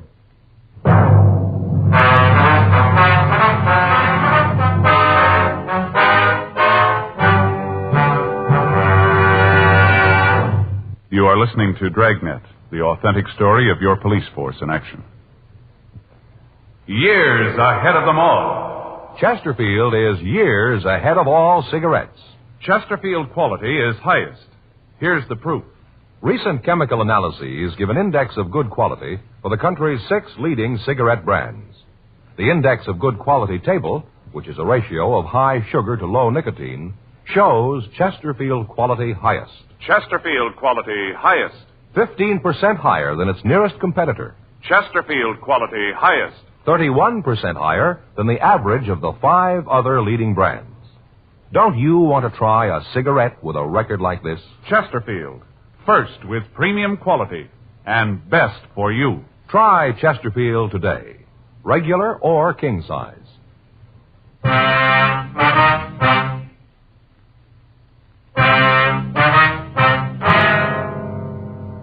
9:18 p.m. Officers Gorman and Mayer brought in Henry Borg, alias John Doe. They found him wandering around in the 900 block down on South Spring Street, the financial district. Wasn't much reason for anybody to be loitering around there at that time of night. All the businesses in the area were closed. The officers investigated. When they questioned the suspect, he would not or could not reply. They took him to Central Division, where the watch commander, Lieutenant Hale, had him shaken down. His wallet was missing. No papers, no identification. In his pockets, the officers found 8 cents, a key ring, and several keys. No cigarettes, no matches. He was dressed in a good quality worsted suit, very rumpled. No tie, no hat. Gorman and Mayer had rolled his prints at the city hall and sent them to Leighton Prints for classification. During this time, no one let him know that we had any idea who he was. The 2 officers that had picked him up stood by. Frank and I walked over to where he was sitting. Do you know who you are? Feel sick? Been drinking, maybe? Would you have a rough night? Look, if you can talk, mister, I think you better make things a lot simpler here. We're trying to help you. How about telling us who you are? Maybe there's something wrong with you, mister, but we don't think so. We want to know who you are. We want you to tell us. If you don't, the only thing we can do is let them book you at city jail as a John Doe. That's the law. Now, look, if you're trying to hide something, if you're wanted, we're going to know it in a few minutes anyhow. If you want to wait, we'll wait it out with you. You want us to think you're an amnesia case. Is that it? Well, maybe you got a good reason, but it won't work. I've been in this department a long time. I've seen a lot of phony amnesia cases. I've only seen one real one, and he didn't act like you. You want to know what I think? I think you're pulling a phony. Come on. How about it, mister? I got it. Missing persons Friday. All right. Yeah. You bet. Thanks very much. Right. Okay. That was Leighton Prince, mister. They got your fingerprints classified. Now, we know you're not wanted for anything. Look, we know you're not a bum. Your clothes are good, and you look like a guy who takes good care of himself. A man like you doesn't walk around without a wallet. What happened to you? You got a problem? Tell us about it. Maybe we can help you. Now, why don't you tell us who you are? You probably got a wife. She must be mighty worried about you right now. All right. Book him. I lost my wallet. How? I don't know how. Where? I don't know where I've been. Now, you listen to me, mister. We want to know who you are. We want to know where you've been, and we want to know right now. I don't know who I am. Let me see your hands. What? Your hands. Come on, hold them up. Let me see them. That's it. Now, I'm going to tell you something about yourself, mister. You work for a living, don't you? Hard work, with your hands. Like a mason, maybe, huh? Yeah, maybe you're a mason or a hod carrier. You could be a painter, some kind of construction work, I'd say. Something like a plasterer, for instance, huh? You couldn't be a plasterer by any chance, could you, mister? I don't know. Okay. You ready to talk to us now, Henry? I wasn't trying to fool you. I was only trying to fool myself. Now, we've been looking for you since Tuesday, Borg. Your wife's pretty worried. I'm not going back. No matter what you do, I'm not going back. We're not going to make you go back. That's up to you, Borg. All they pay us for, mister, is to find you, to make sure you're okay. None of our business if you go back. I'm not going back. All right, now, look, you're pretty upset, Borg. Why don't you tell us about it? It's crazy. It's crazy what I did. It doesn't make any sense. You fellas, you wouldn't be interested. Maybe I'll just go. If it's all right with you, I'll just go. Yeah, it's all right. It's okay if you want to. Look, we're going to be around here another hour. We haven't got much to do. Our work's all cleaned up. We're just about ready to go home. Why don't you stick around and talk to us, huh? We'd kind of like to hear what happened. Yeah. Just might help to clear things up in your mind if you talked about it. Oh, it's crazy. I know it's crazy, but I guess I do want to tell somebody about it. How about a cigarette? Will that help? Yeah. Here, I'll give you a match.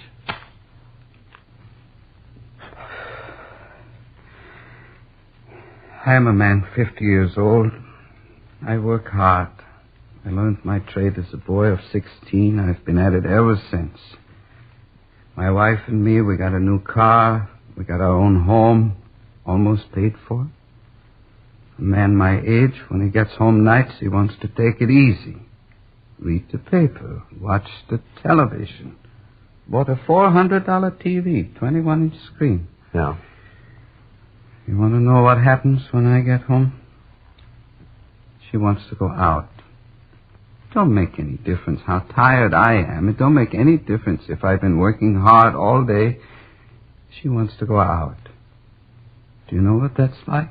Well, it doesn't sound like the reason a man would leave home, boy. I don't mind it once in a while, if it was just once in a while, but she's after me every minute I'm home. Here for the last few years, it's been every night. I don't know what's come over her. She didn't used to be like that. Martha used to be a sensible woman. Now she acts silly like a young girl. She's different. Goes in for fancy clothes, all kinds of fancy food, even anchovies, and I don't like anchovies. Last month, I swear, she even made me take her down to the Ambassador Hotel. Imagine me at the Ambassador Hotel. All I ever hear from her is we've just got a few years left to have our fling. I don't want any fling. I'm a plasterer. That's hard work. I get home, I want to rest. It isn't like I cared if she goes out. She goes to the movies almost every day. Goes before noon, she tells me, before the prices go up. I don't care about the money. I want her to have a good time, the clothes, the things like that. I don't care. I love my wife. guess you think I'm crazy after what I did, but I love my wife. I see, sir. And that dog, that Francine, what kind of a name is that for a dog? You ought to hear her talk to it like it was a person. Well, how long you had the dog, Borg? Yeah, I don't know.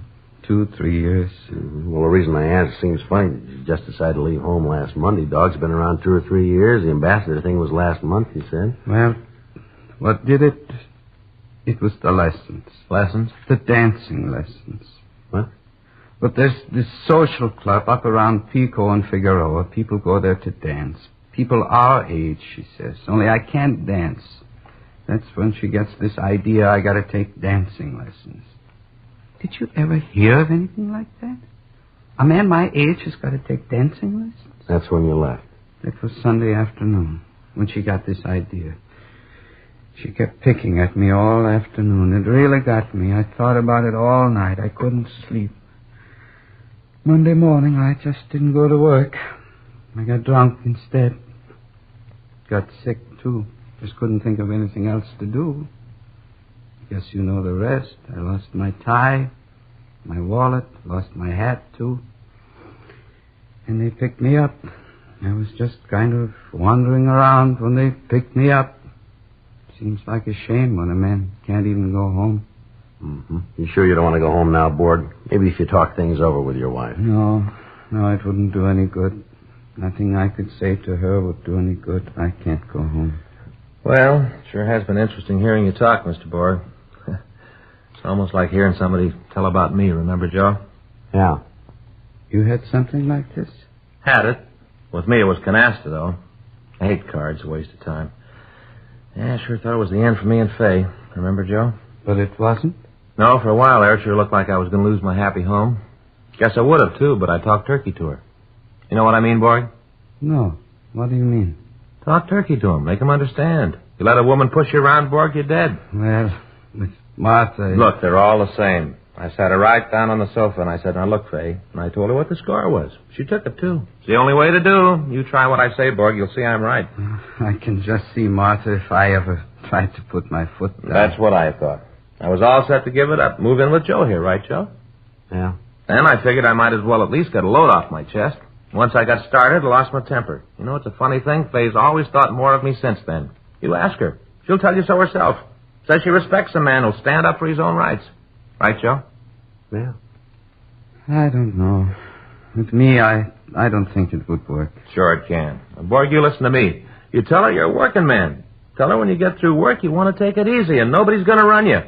Set her straight, Borg. Get tough if you have to. She won't give you any trouble after that. I just don't know. Martha... Won't do any harm to try it.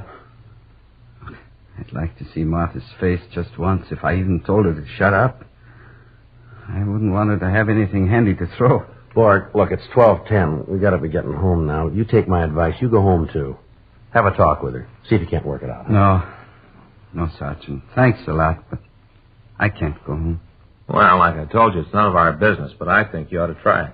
Well... Here. Well, look, you're going to need car fare. Here's $1. You take this and go on home. That'll get you there. Well, okay. You'll get this back, Sergeant. I'll pay it back to you. I guess maybe you're right. Can't hurt anything to try it. That's your stuff. Thank you a lot. I didn't mean to put you fellas out this way. Good luck to you, Borg. You'll see, it'll work. Maybe it'll work. Well... But I don't know. Martha... I'll get out of cancellation, Joe. That should wrap it up, huh? Yeah. What time did you say it was? It's 12:10. Yeah. Well, Joe, I better make a phone call first. This time of night? Why? What's the matter? I just remembered I told Fay I'd call her.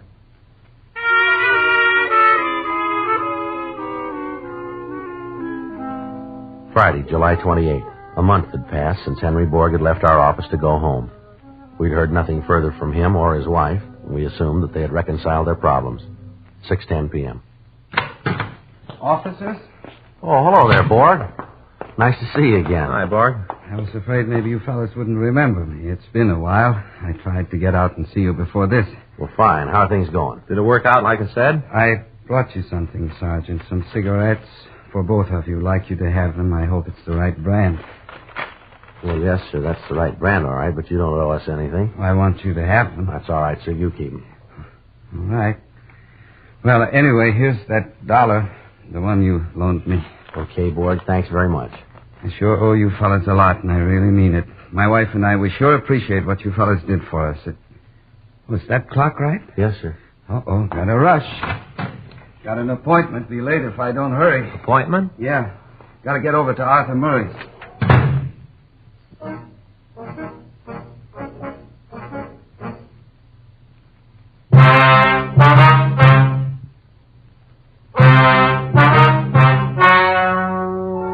The story you have just heard is true. The names were changed to protect the innocent. On July 31st, a meeting was held in the office of the captain of homicide. In a moment, the results of that meeting. Now, here is our star, Jack Webb. Thank you, George Fenneman. Friends, we hope you've been listening to Dragnet regularly, and we hope you've tried our Chesterfields. If you haven't tried them yet, then tomorrow's your day. Get a carton, regular or king size. It only takes one carton at Chesterfield's to show you why Chesterfield is best for you. Believe me, they're much milder with a wonderful taste. America's best cigarette buy, Chesterfield.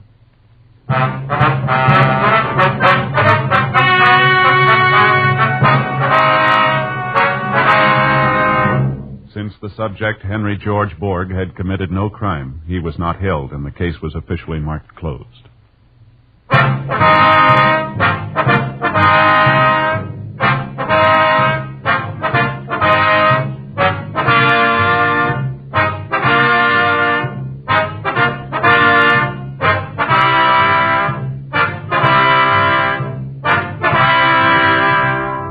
You have just heard Dragnet, a series of authentic cases from official files. Technical advice comes from the Office of Chief of Police W.H. Parker, Los Angeles Police Department. Technical advisors, Captain Jack Donahoe, Sergeant Marty Wynn, Sergeant Vance Frazier. Heard tonight were Ben Alexander, Vic Perrin, Irene Tedrow. Script by Paul Coates. Music by Walter Schumann. Hal Gibney speaking. For a million laughs, tune in Chesterfield's Martin and Lewis show Tuesday on this same NBC station. And sound off for Chesterfield's, either regular or king size. You'll find premium quality Chesterfield's much milder. Chesterfield is best for you. By special request, Dragnet is being sent to our servicemen and women all over the world. Chesterfield has brought you Dragnet, transcribed from Los Angeles.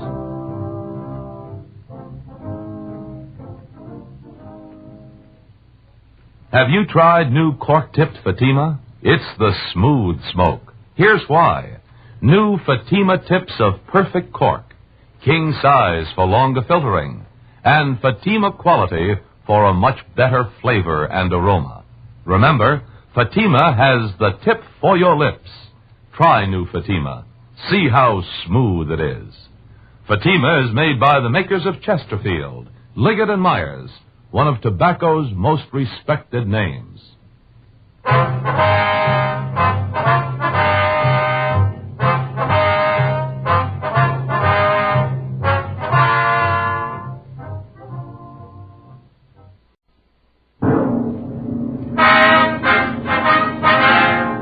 Sound off for Chesterfield. Chesterfield, first with premium quality and best for you. Chesterfield brings you Dragnet.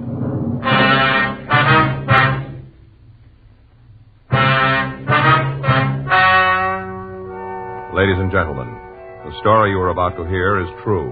The names have been changed to protect the innocent.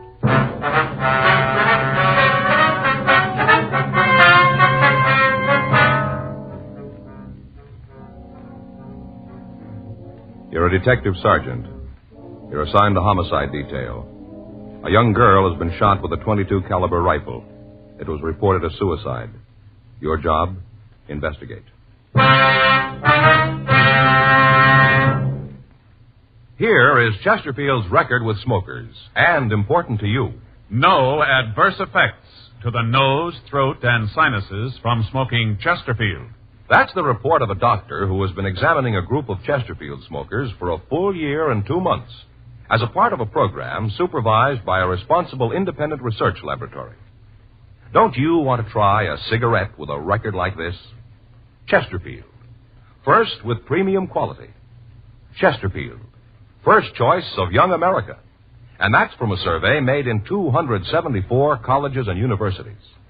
Try Chesterfields today. Chesterfield. Regular or king size. They're much milder and best for you.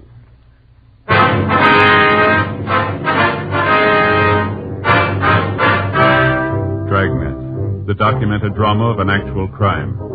For the next 30 minutes, in cooperation with the Los Angeles Police Department, you will travel step by step on the side of the law through an actual case transcribed from official police files. From beginning to end, from crime to punishment, Dragnet is the story of your police force in action. It was Monday, June 8th. It was warm in Los Angeles. We were working the day watch out of homicide detail. My partner's Frank Smith. The boss is Captain Lorman. My name's Friday. I was on my way into the office, and it was 8:03 a.m. when I checked into room 42. Homicide. Joe? Yeah? Back here in the skipper's office. Ray Geesey wants to talk to you. All right. Morning, Joe. Hi, Ray. What do you got? Suicide. Anything on it? Here's the report. Team from the business office went out last night. Get on it right away, will you? Right. Let's go. Huh? Yeah. Want to check this stuff before we get started? Might as well give us an idea what we got to do. What's the report say there you got? Let's see. According to this, business office got a call at 2:30 this morning. Landlady out in the Westlake Park district called in, said that this young girl had committed suicide. They get an ID on her? No, they got her listed as Jane Doe, number 17. There's a description here. Better check it with missing persons, huh? Uh-huh. How'd the landlady happen to find the body? Well, according to the report, she heard the water running in the apartment, finally went up to see what it was. She knocked on the door, nobody answered. She opened it and went in, found the body. Well, the girl didn't live in the apartment then? No, place is rented to a Ross Mitchell. Anything on him? No, says he wasn't home. He was checked through R&I, no make on him. How about prints on the victim? No go. Checked them out. Nothing on her here. We could send them on to Washington. Yeah. And they found a suicide note. There's a copy of it here. What's it say? Ross, I've tried to make you understand. Nothing seems to do any good. I've told you that I won't stand in the way of your career, but you don't want to try to make a go of it. I know this doesn't solve anything. It's the only way I can think of. Any signature? No. The report says that the original copy's over at the crime lab for processing. Yeah. Well, I guess we better start with the landlady, huh? It's the best lead we got. Galindo and Bates are out there now. Place was staked right away. Friday, you want to talk too? Right, thanks, Ray. It's Friday talking. Yeah. Uh-huh. No, we just got it. Is that right? Okay, Max. No, have him wait there, will you? No, we'll be right over. Right, thank you. Well, it's a little break.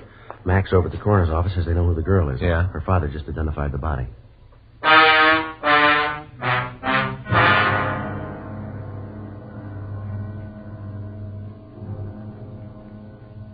"8:14 a.m. We left the city hall and we went over to the Hall of Justice.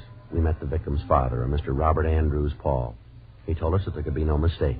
The body was that of his daughter, Gloria Z. Paul. The attendant had given him some smelling salts, and after introducing us, he'd left to close off the viewing room. I don't understand why she'd do it. None of it makes sense. When did you see your daughter last, Mr. Paul? Saturday afternoon. That was the last time. I never saw her again. She was gone Saturday night and all day yesterday, is that it? Yeah. You hear from her at all? No. Weren't you worried about her at all? No, sometimes she doesn't come home, stays with a girlfriend, but when I didn't hear from her last night, I got worried, started calling around. Did she say where she was going when she left? Told me she was going over to see Peggy. Said the two of them were going to a show and that she'd be home for dinner, sure. Well, who is this Peggy? Peggy Rockwell, a friend of Gloria's. Uh-huh. Have you talked to her? What? I say, have you talked to this Peggy since your daughter disappeared? Yes, I called her last night. I talked to her then. I was most out of my mind. I didn't know what to do. I talked to her last night. She didn't know. Did your daughter know anybody named Ross Mitchell? Ross Mitchell? No, I don't think I've ever heard the name. Why do you ask that? Oh, just wondered. You know something about this you're not telling me, is that it? No, sir, we don't. Well, it must be something like that. You don't just come up with a name like that out of thin air. You got to have a reason. Now, look, I'm her father. I got a right to know. All night sitting there waiting for the phone to ring, calling her friends, thinking she's been in an accident, imagining all kinds of things. If you know something, you should tell me. I've got to know. How am I going to tell her mother? Poor woman's almost dead with worry. She doesn't know about this. All she knows is that the baby's gone, that's all. The baby's gone. Gloria is dead. I don't know what to do. All right, Mr. Paul, try to take it easy. I'm sorry if you got a cigarette. Yes, sir. Here. Here, I'll give you a light.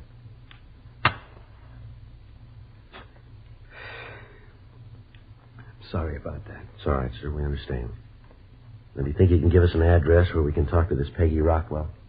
Yeah, she works at a restaurant over on 7th. I've got a home address, too, if you want it. Yes, sir.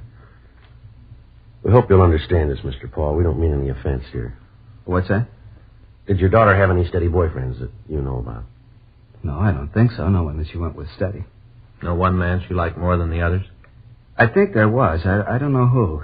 Her mother asked her about it a couple of times, wanted to know who the fellow was, but Gloria'd never say. Just said that it wasn't serious, it didn't matter. How'd she seem to get along with this man, would you know? All right, I guess. I told you I never saw him. I didn't know who he was. But whenever Gloria had a date with him, she acted like it was something special. Did your daughter have a job? Not regular. She used to model once in a while, and then maybe she'd pick up a day's work in pictures, not much. Mm-hmm. Can you think of any reason why she'd want to take her own life? No. She seemed pretty happy, never gave any indication there was anything wrong. Has she been ill lately, under a doctor's care? No, not that I know about. Well, Mr. Paul, is it possible she might have been seeing a doctor and you wouldn't know about it? No, her mother would have known. She'd have told me. Now, I'm pretty sure she was feeling all right. Anything about her job that bothered her? What do you mean? Well, was she happy with what she was doing, the kind of work she was doing? Oh, yeah. Gloria didn't want a career. She was looking for a husband, one to settle down and raise a family. Mm-hmm. Well, can you think of anything at all that might make her want to take her own life, as I asked you before? I can't understand it. None of it makes any sense to me. Where she was found, she didn't know anybody in that part of town. I don't know what she'd be doing over there. Did she drink? I don't think I understand. Well, did she drink much, sir? Bars, cocktail lounges? No, she didn't. Now, Gloria was a good girl. She didn't drink or smoke. She was a good girl, and I don't understand all this. First this thing with Ross, and now you want to know if she drinks. I don't know what you're trying to get at, but I don't like it. You're trying to make Gloria something that she isn't. She's a good girl, always has been. Just a home and family, that's all she wanted, nothing more. I don't know why you're asking me all these questions. I'm her father. You're the police. It's up to you to find the reason. That's your job. Not to come around and say things about my girl. I'm sorry. We're not saying anything, Mr. Paul. You are, too. You're trying to make me believe that Gloria wasn't a nice girl. Now, I know different. I raised her since she was a baby, gave her all the care I could. I don't know why she'd do a thing like this. You don't? No. Why ask me these questions? Well, sir, you said it yourself. Huh? You're her father.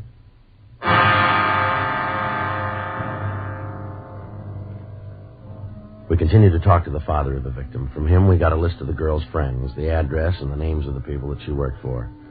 While we were talking to him, he was unable to give us any idea as to why his daughter, Gloria Paul, might want to take her own life. He insisted that he didn't know anybody or any one of his daughter's acquaintances named Ross Mitchell. A telephone call was put through to his wife, but she was unable to tell us who the man was. 8:20 a.m. Mr. Paul recovered from the initial shock, and he went home. 8:39 a.m. We drove over to the rooming house where Gloria Paul had been found. On the way, we stopped to call the crime lab to see if they'd been able to come up with anything in the dead girl's effects to help us. Lieutenant Lee Jones at the lab told us that they hadn't finished their investigation yet. 8:50 a.m. We arrived at the house and talked with the landlady, Thelma Keene. It's terrible. Poor little thing. You haven't seen Ross Mitchell yet, is that No, he hasn't come in. I told the officers last night that I didn't expect him until noon today. Have you seen the girl before? Once in a while, she'd come in with Ross, wait for him, and then they'd go right out. Did you see her last night, son? I told the officers that were here last night that I didn't. Didn't you talk to them at all? Well, yes, ma'am. We have the report they filed, Mrs. Keene, but we'd like to get some additional facts from you.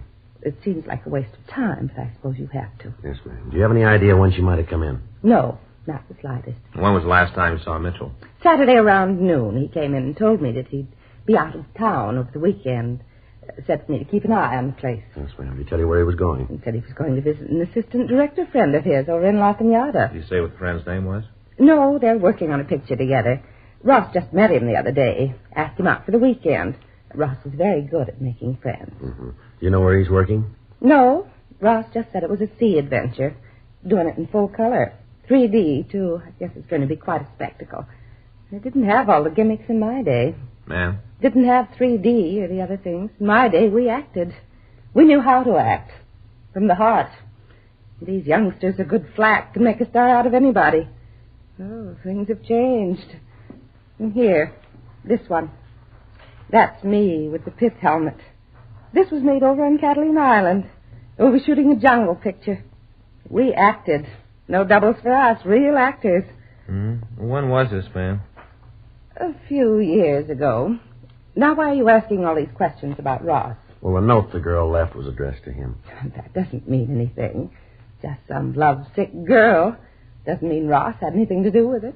How'd you happen to find the body? I went to bed about 10:30. They were running one of my old movies on TV, and I stayed up to see it. You happened to catch it? The thing called The Floods Will Come. I made it over at Catalina. It starred Nick Benton, real movie idol. Here's one of the stills from the picture. Yes, ma'am. Here's the whole company. That's me. And that's Nick with the puttees. He'd put on a little weight. I remember he had to do road work while we were there to trim down. Held the company up for a week. A grand picture. They didn't do it right on television, though. Looked a little corny. I guess the way they ran it through the machines. You know, we all looked pasty. Even Nick. Yes, ma'am.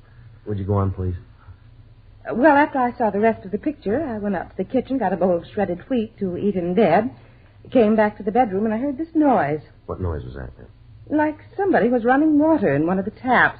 Went on and on. Pretty soon it started to bother me. I couldn't understand it. Uh-huh. Finally, I went up to see who it was. Noise came from Ross's apartment. Mm-hmm. I'd knocked, but there wasn't any answer, so I unlocked the door and went in. I thought something was wrong. And that's when I saw her. I see. She was lying on bed. Right away, I called the police. Before you went up, did you hear any other noises? Any sound of a struggle, anything like that, maybe? No, just the water running. Well, how about the shot, ma'am? You hear that? No, I didn't. A lot of shooting in the picture I was watching. Did you touch anything in the room? No, I turned the lights, but that's all. The room was dark when I went in. Just turned on the lights, and then I called you. According to our report, there wasn't any purse found with the body. Did you see one when you went in there? I didn't. But if I had, you'd gotten it. What are you trying to say? That I stole her purse? Is that what you're trying no, to say? No, ma'am, that's not what we're trying to say. Better not. I've got a reputation in this town. I know a lot of big people. I'm not going to have you come in here and call me a thief. Well, we didn't mean to offend you, ma'am. Mm-hmm. Who has a key to Mitchell's place besides him, ma'am? No one. He's got the only one. I don't like a lot of keys to the rooms out. I tell all the tenants that. Have you got any idea how the girl might have gotten into the room? No. Do you know who the gun belonged to? Yes, it was Ross's. You pretty sure about that, are you? Yes, I saw it when he moved in. Commented on it then. He said that he'd had it since he was a kid. Kept it out of sentiment. Mm-hmm. What's this all about, anyway? You seem to think that there's something wrong. Is that it? No, ma'am. It's just that in things like this, we have to make a complete investigation. You can understand. Oh, well, I want to do all I can to help you, but I do have an appointment. If there's nothing more you want, I'd like to be going. That's all right, Miss Keene. If we want to talk to you, we'll be able to reach you here? Yes, right here. We'll give you a call to tell you about the inquest.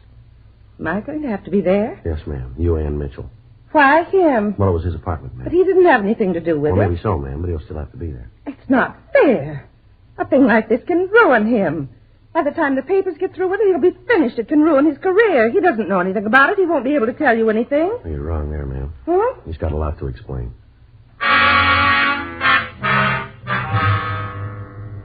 We went upstairs and met the officer staked out in the room and looked at the apartment where the girl had been found. 9:20 a.m. We gave our card to Thelma Keene and asked her to call us if she thought of anything else. We also asked her to notify us immediately in the event she heard from Mitchell.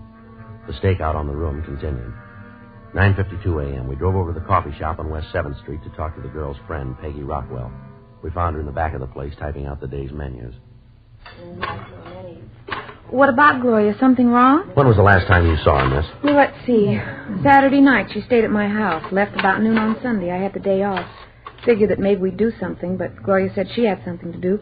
Last I saw her was on Sunday morning. You know a man named Ross Mitchell? That bum. Why do you say that, Miss Rockwell? 'Cause he is. Real no good. You pretty friendly with Miss Paul? Well, Gloria thought so.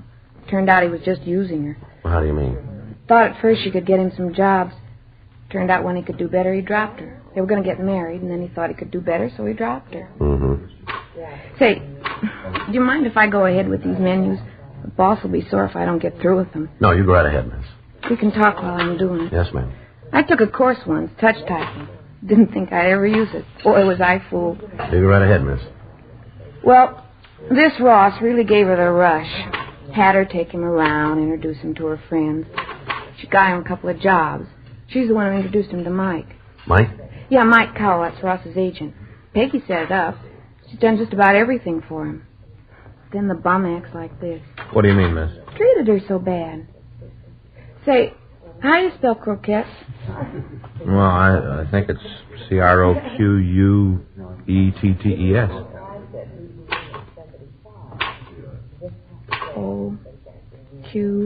O-Q-E-T-T. Yes. Turkey. They had roast turkey last night. I don't understand how people can eat them, but we sure sell a lot of them. Did Miss Paul say she was going to see Ross over the weekend? Yeah. She said she had an appointment with him Sunday. Said she'd called him and set it up. You know what time? No, just said she wasn't going on like this. Had to be straightened out. Mm-hmm. I don't blame her. She's told her friends they were going to get married, and at the last minute, Ross would back out. Her family know about Ross? No. Father didn't mind her doing a little work in show business, but he didn't want her to marry anyone in it. She thought that if they just got married, then the family'd understand. Joe? Yeah. I'll call the crime lab, see if they've finished. Yeah, fine, thanks. How did Miss Paul and Mitchell seem to get along, ma'am? What do you mean? Well, did they have any arguments or disagreements, would you know? Not often. Most of the trouble they had was about getting married. Ross kept saying that it wouldn't do him any good to be married now. He thought that it might hurt his career. That's all he thought about. Were you ever present at any of these arguments? Once. We'd gone out on a double date, went to a place down at the beach, had dinner, and then stopped on the way back for a couple of drinks. Uh-huh. Ross got pretty drunk, got into a big thing about his career. Yeah. He went on and on about how hard he'd work, how much the theater meant to him, all that kind of stuff. I see. Finally, he said right out that he'd kill anyone who tried to stop him, just like that. He'd kill anyone who tried to stop him. Joe? Yeah. See you a minute. Would you excuse me, please? Sure. Just a minute. Is there one L or two L's in broccoli? Just one, ma'am. Oh, thanks. Yeah.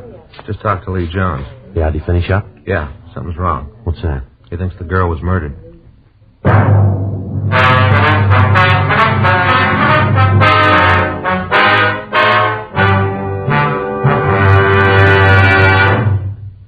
You are listening to Dragnet, the authentic story of your police force in action. Years ahead of them all. Chesterfield is years ahead of all cigarettes. Chesterfield quality is highest. Here's the proof.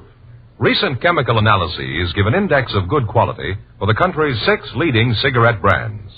The index of good quality table, which is a ratio of high sugar to low nicotine, shows Chesterfield quality highest. Chesterfield quality highest. 15% higher than its nearest competitor. Chesterfield quality highest. 31% higher than the average of the 5 other leading brands. Don't you want to try a cigarette with a record like this? Chesterfield. First with premium quality and best for you. Try Chesterfield today. Regular or king size.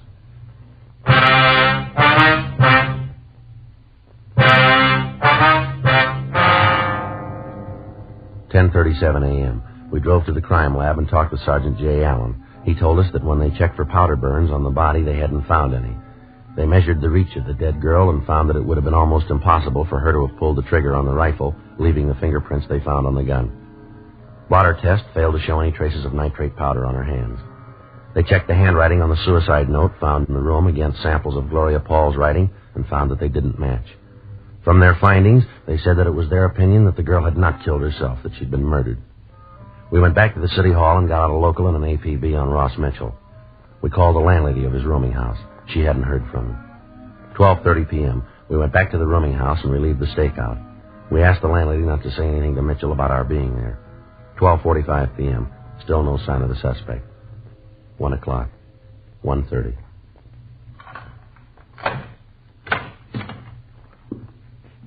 Who are you? What are you doing in my place? Come on in. Who are you? Police officers, come on in. Close that door. Put that suitcase down. What's this all about, anyway? What have you guys been doing here? The place is You all Ross torn up. Mitchell?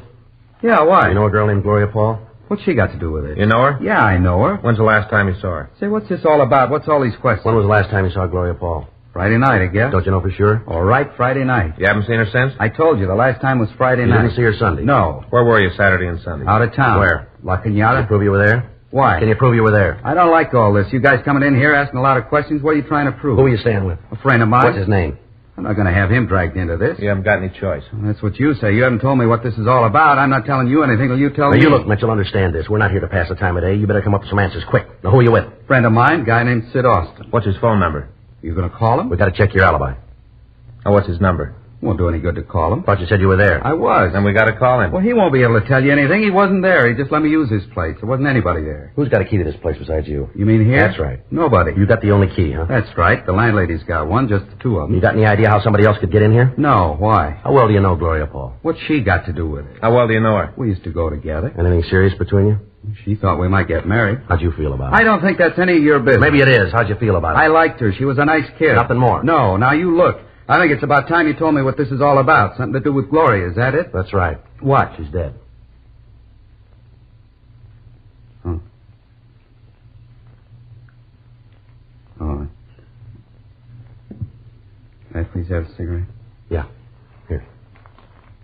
Here's a match. Thanks. How'd it happen? Thought maybe you could tell us. Why'd you figure that? Where'd you see her last? Up here. This room? Yeah. When was that? I told you, Friday night. You have any trouble with her? No. No argument? I told you no. Well, how'd it happen? Can't you tell me? You own a .22 rifle? Yeah. You got bullets for it? Yeah, why? Where do you keep it? Closet over there. You keep it loaded? No, the bullets are on the shelf in the closet. Right, come on, Ross. We better go downtown. What for? I want to talk to you. What for? You got to tell me before I have to go. You got to tell me what you're holding me for. Suspicion of murder. Now, come on.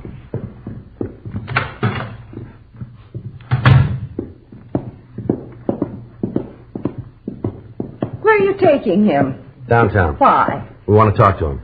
You didn't have anything to do with it, did you, Ross? I don't even know what this is all about. All I know is that Gloria's dead. She killed herself in your room. What? In your room, Ross. It was suicide. Well, they're arresting me for murder. Oh, you can't do that. Ross didn't have anything to do with it. It was suicide. That's what you said. All right, come on, Mitchell. Well, you can't do that. It was suicide. You want to take him out the car, Frank? Yeah. You can see that you're making a mistake. He didn't have anything to do with it. He's going to have enough trouble with that girl killing herself in his apartment. You can't arrest him for murder. It was suicide. What are you trying to tell us, lady? What? Something you want to say here? No, you're making things up. All right, let's go. Yes. Yes, go ahead. Take him. Go ahead. He wants to be a star. Let him. Go ahead and take him and serve him right. The way he treats people. I tried to help him. God knows I tried. Got him to meet a lot of important people, a lot of contacts. You think he was interested? You bet he was. How does he show it? I'll tell you how. He thanks me for all I've done for him by running around, chasing after that young nobody, that Gloria. I tried to reason with her, tried to talk some sense into her. Told her that she couldn't do anything for him. Told her that I could make him a star, bigger than anybody. She said she loved him. She doesn't know how to love. You want to go ahead? Came over here all the time, begging Ross to marry her. I told her to get out of his life and stay out, to leave him alone. He didn't need her. When was all this? Sunday evening, she came here all dressed up. Oh, when they're young, they know everything. I'm one of the biggest stars this town ever had. She's a nobody. I know what's good for that boy. Didn't you tell us you didn't see the girl Sunday, isn't that right? That's what I said. Did you see her Sunday?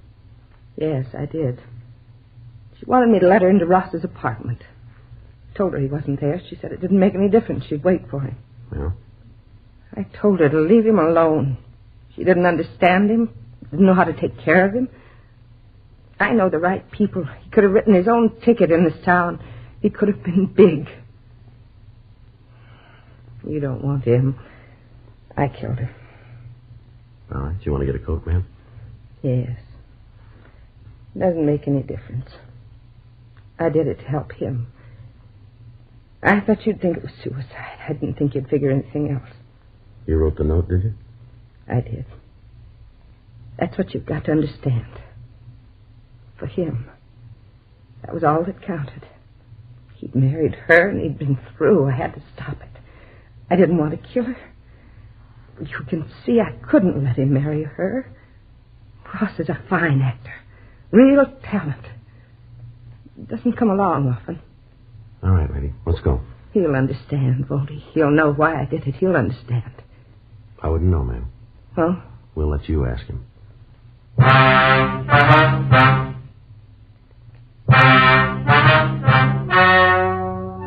The story you have just heard is true. The names were changed to protect the innocent. On October 14th, trial was held in Department 89, Superior Court of the State of California, in and for the County of Los Angeles. In a moment, the results of that trial. Now, here is our star, Jack Webb. Thank you, George Fenneman.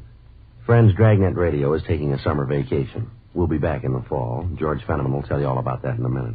Meanwhile, I hope you'll watch our TV show regularly, and I also hope that all of you who are not Chesterfield smokers will try them. I like to feel that when we resume broadcasting in the fall, every one of you will have switched to Chesterfield. You'll find they're best for you. And, of course, when you go on that vacation this summer, be sure to take along a couple of cartons, will you? Chesterfield. And we all hope you have a very pleasant summer.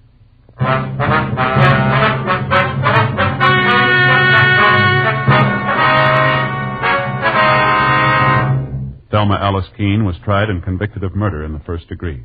She was sentenced to life imprisonment in the California Institute for Women, Corona, California.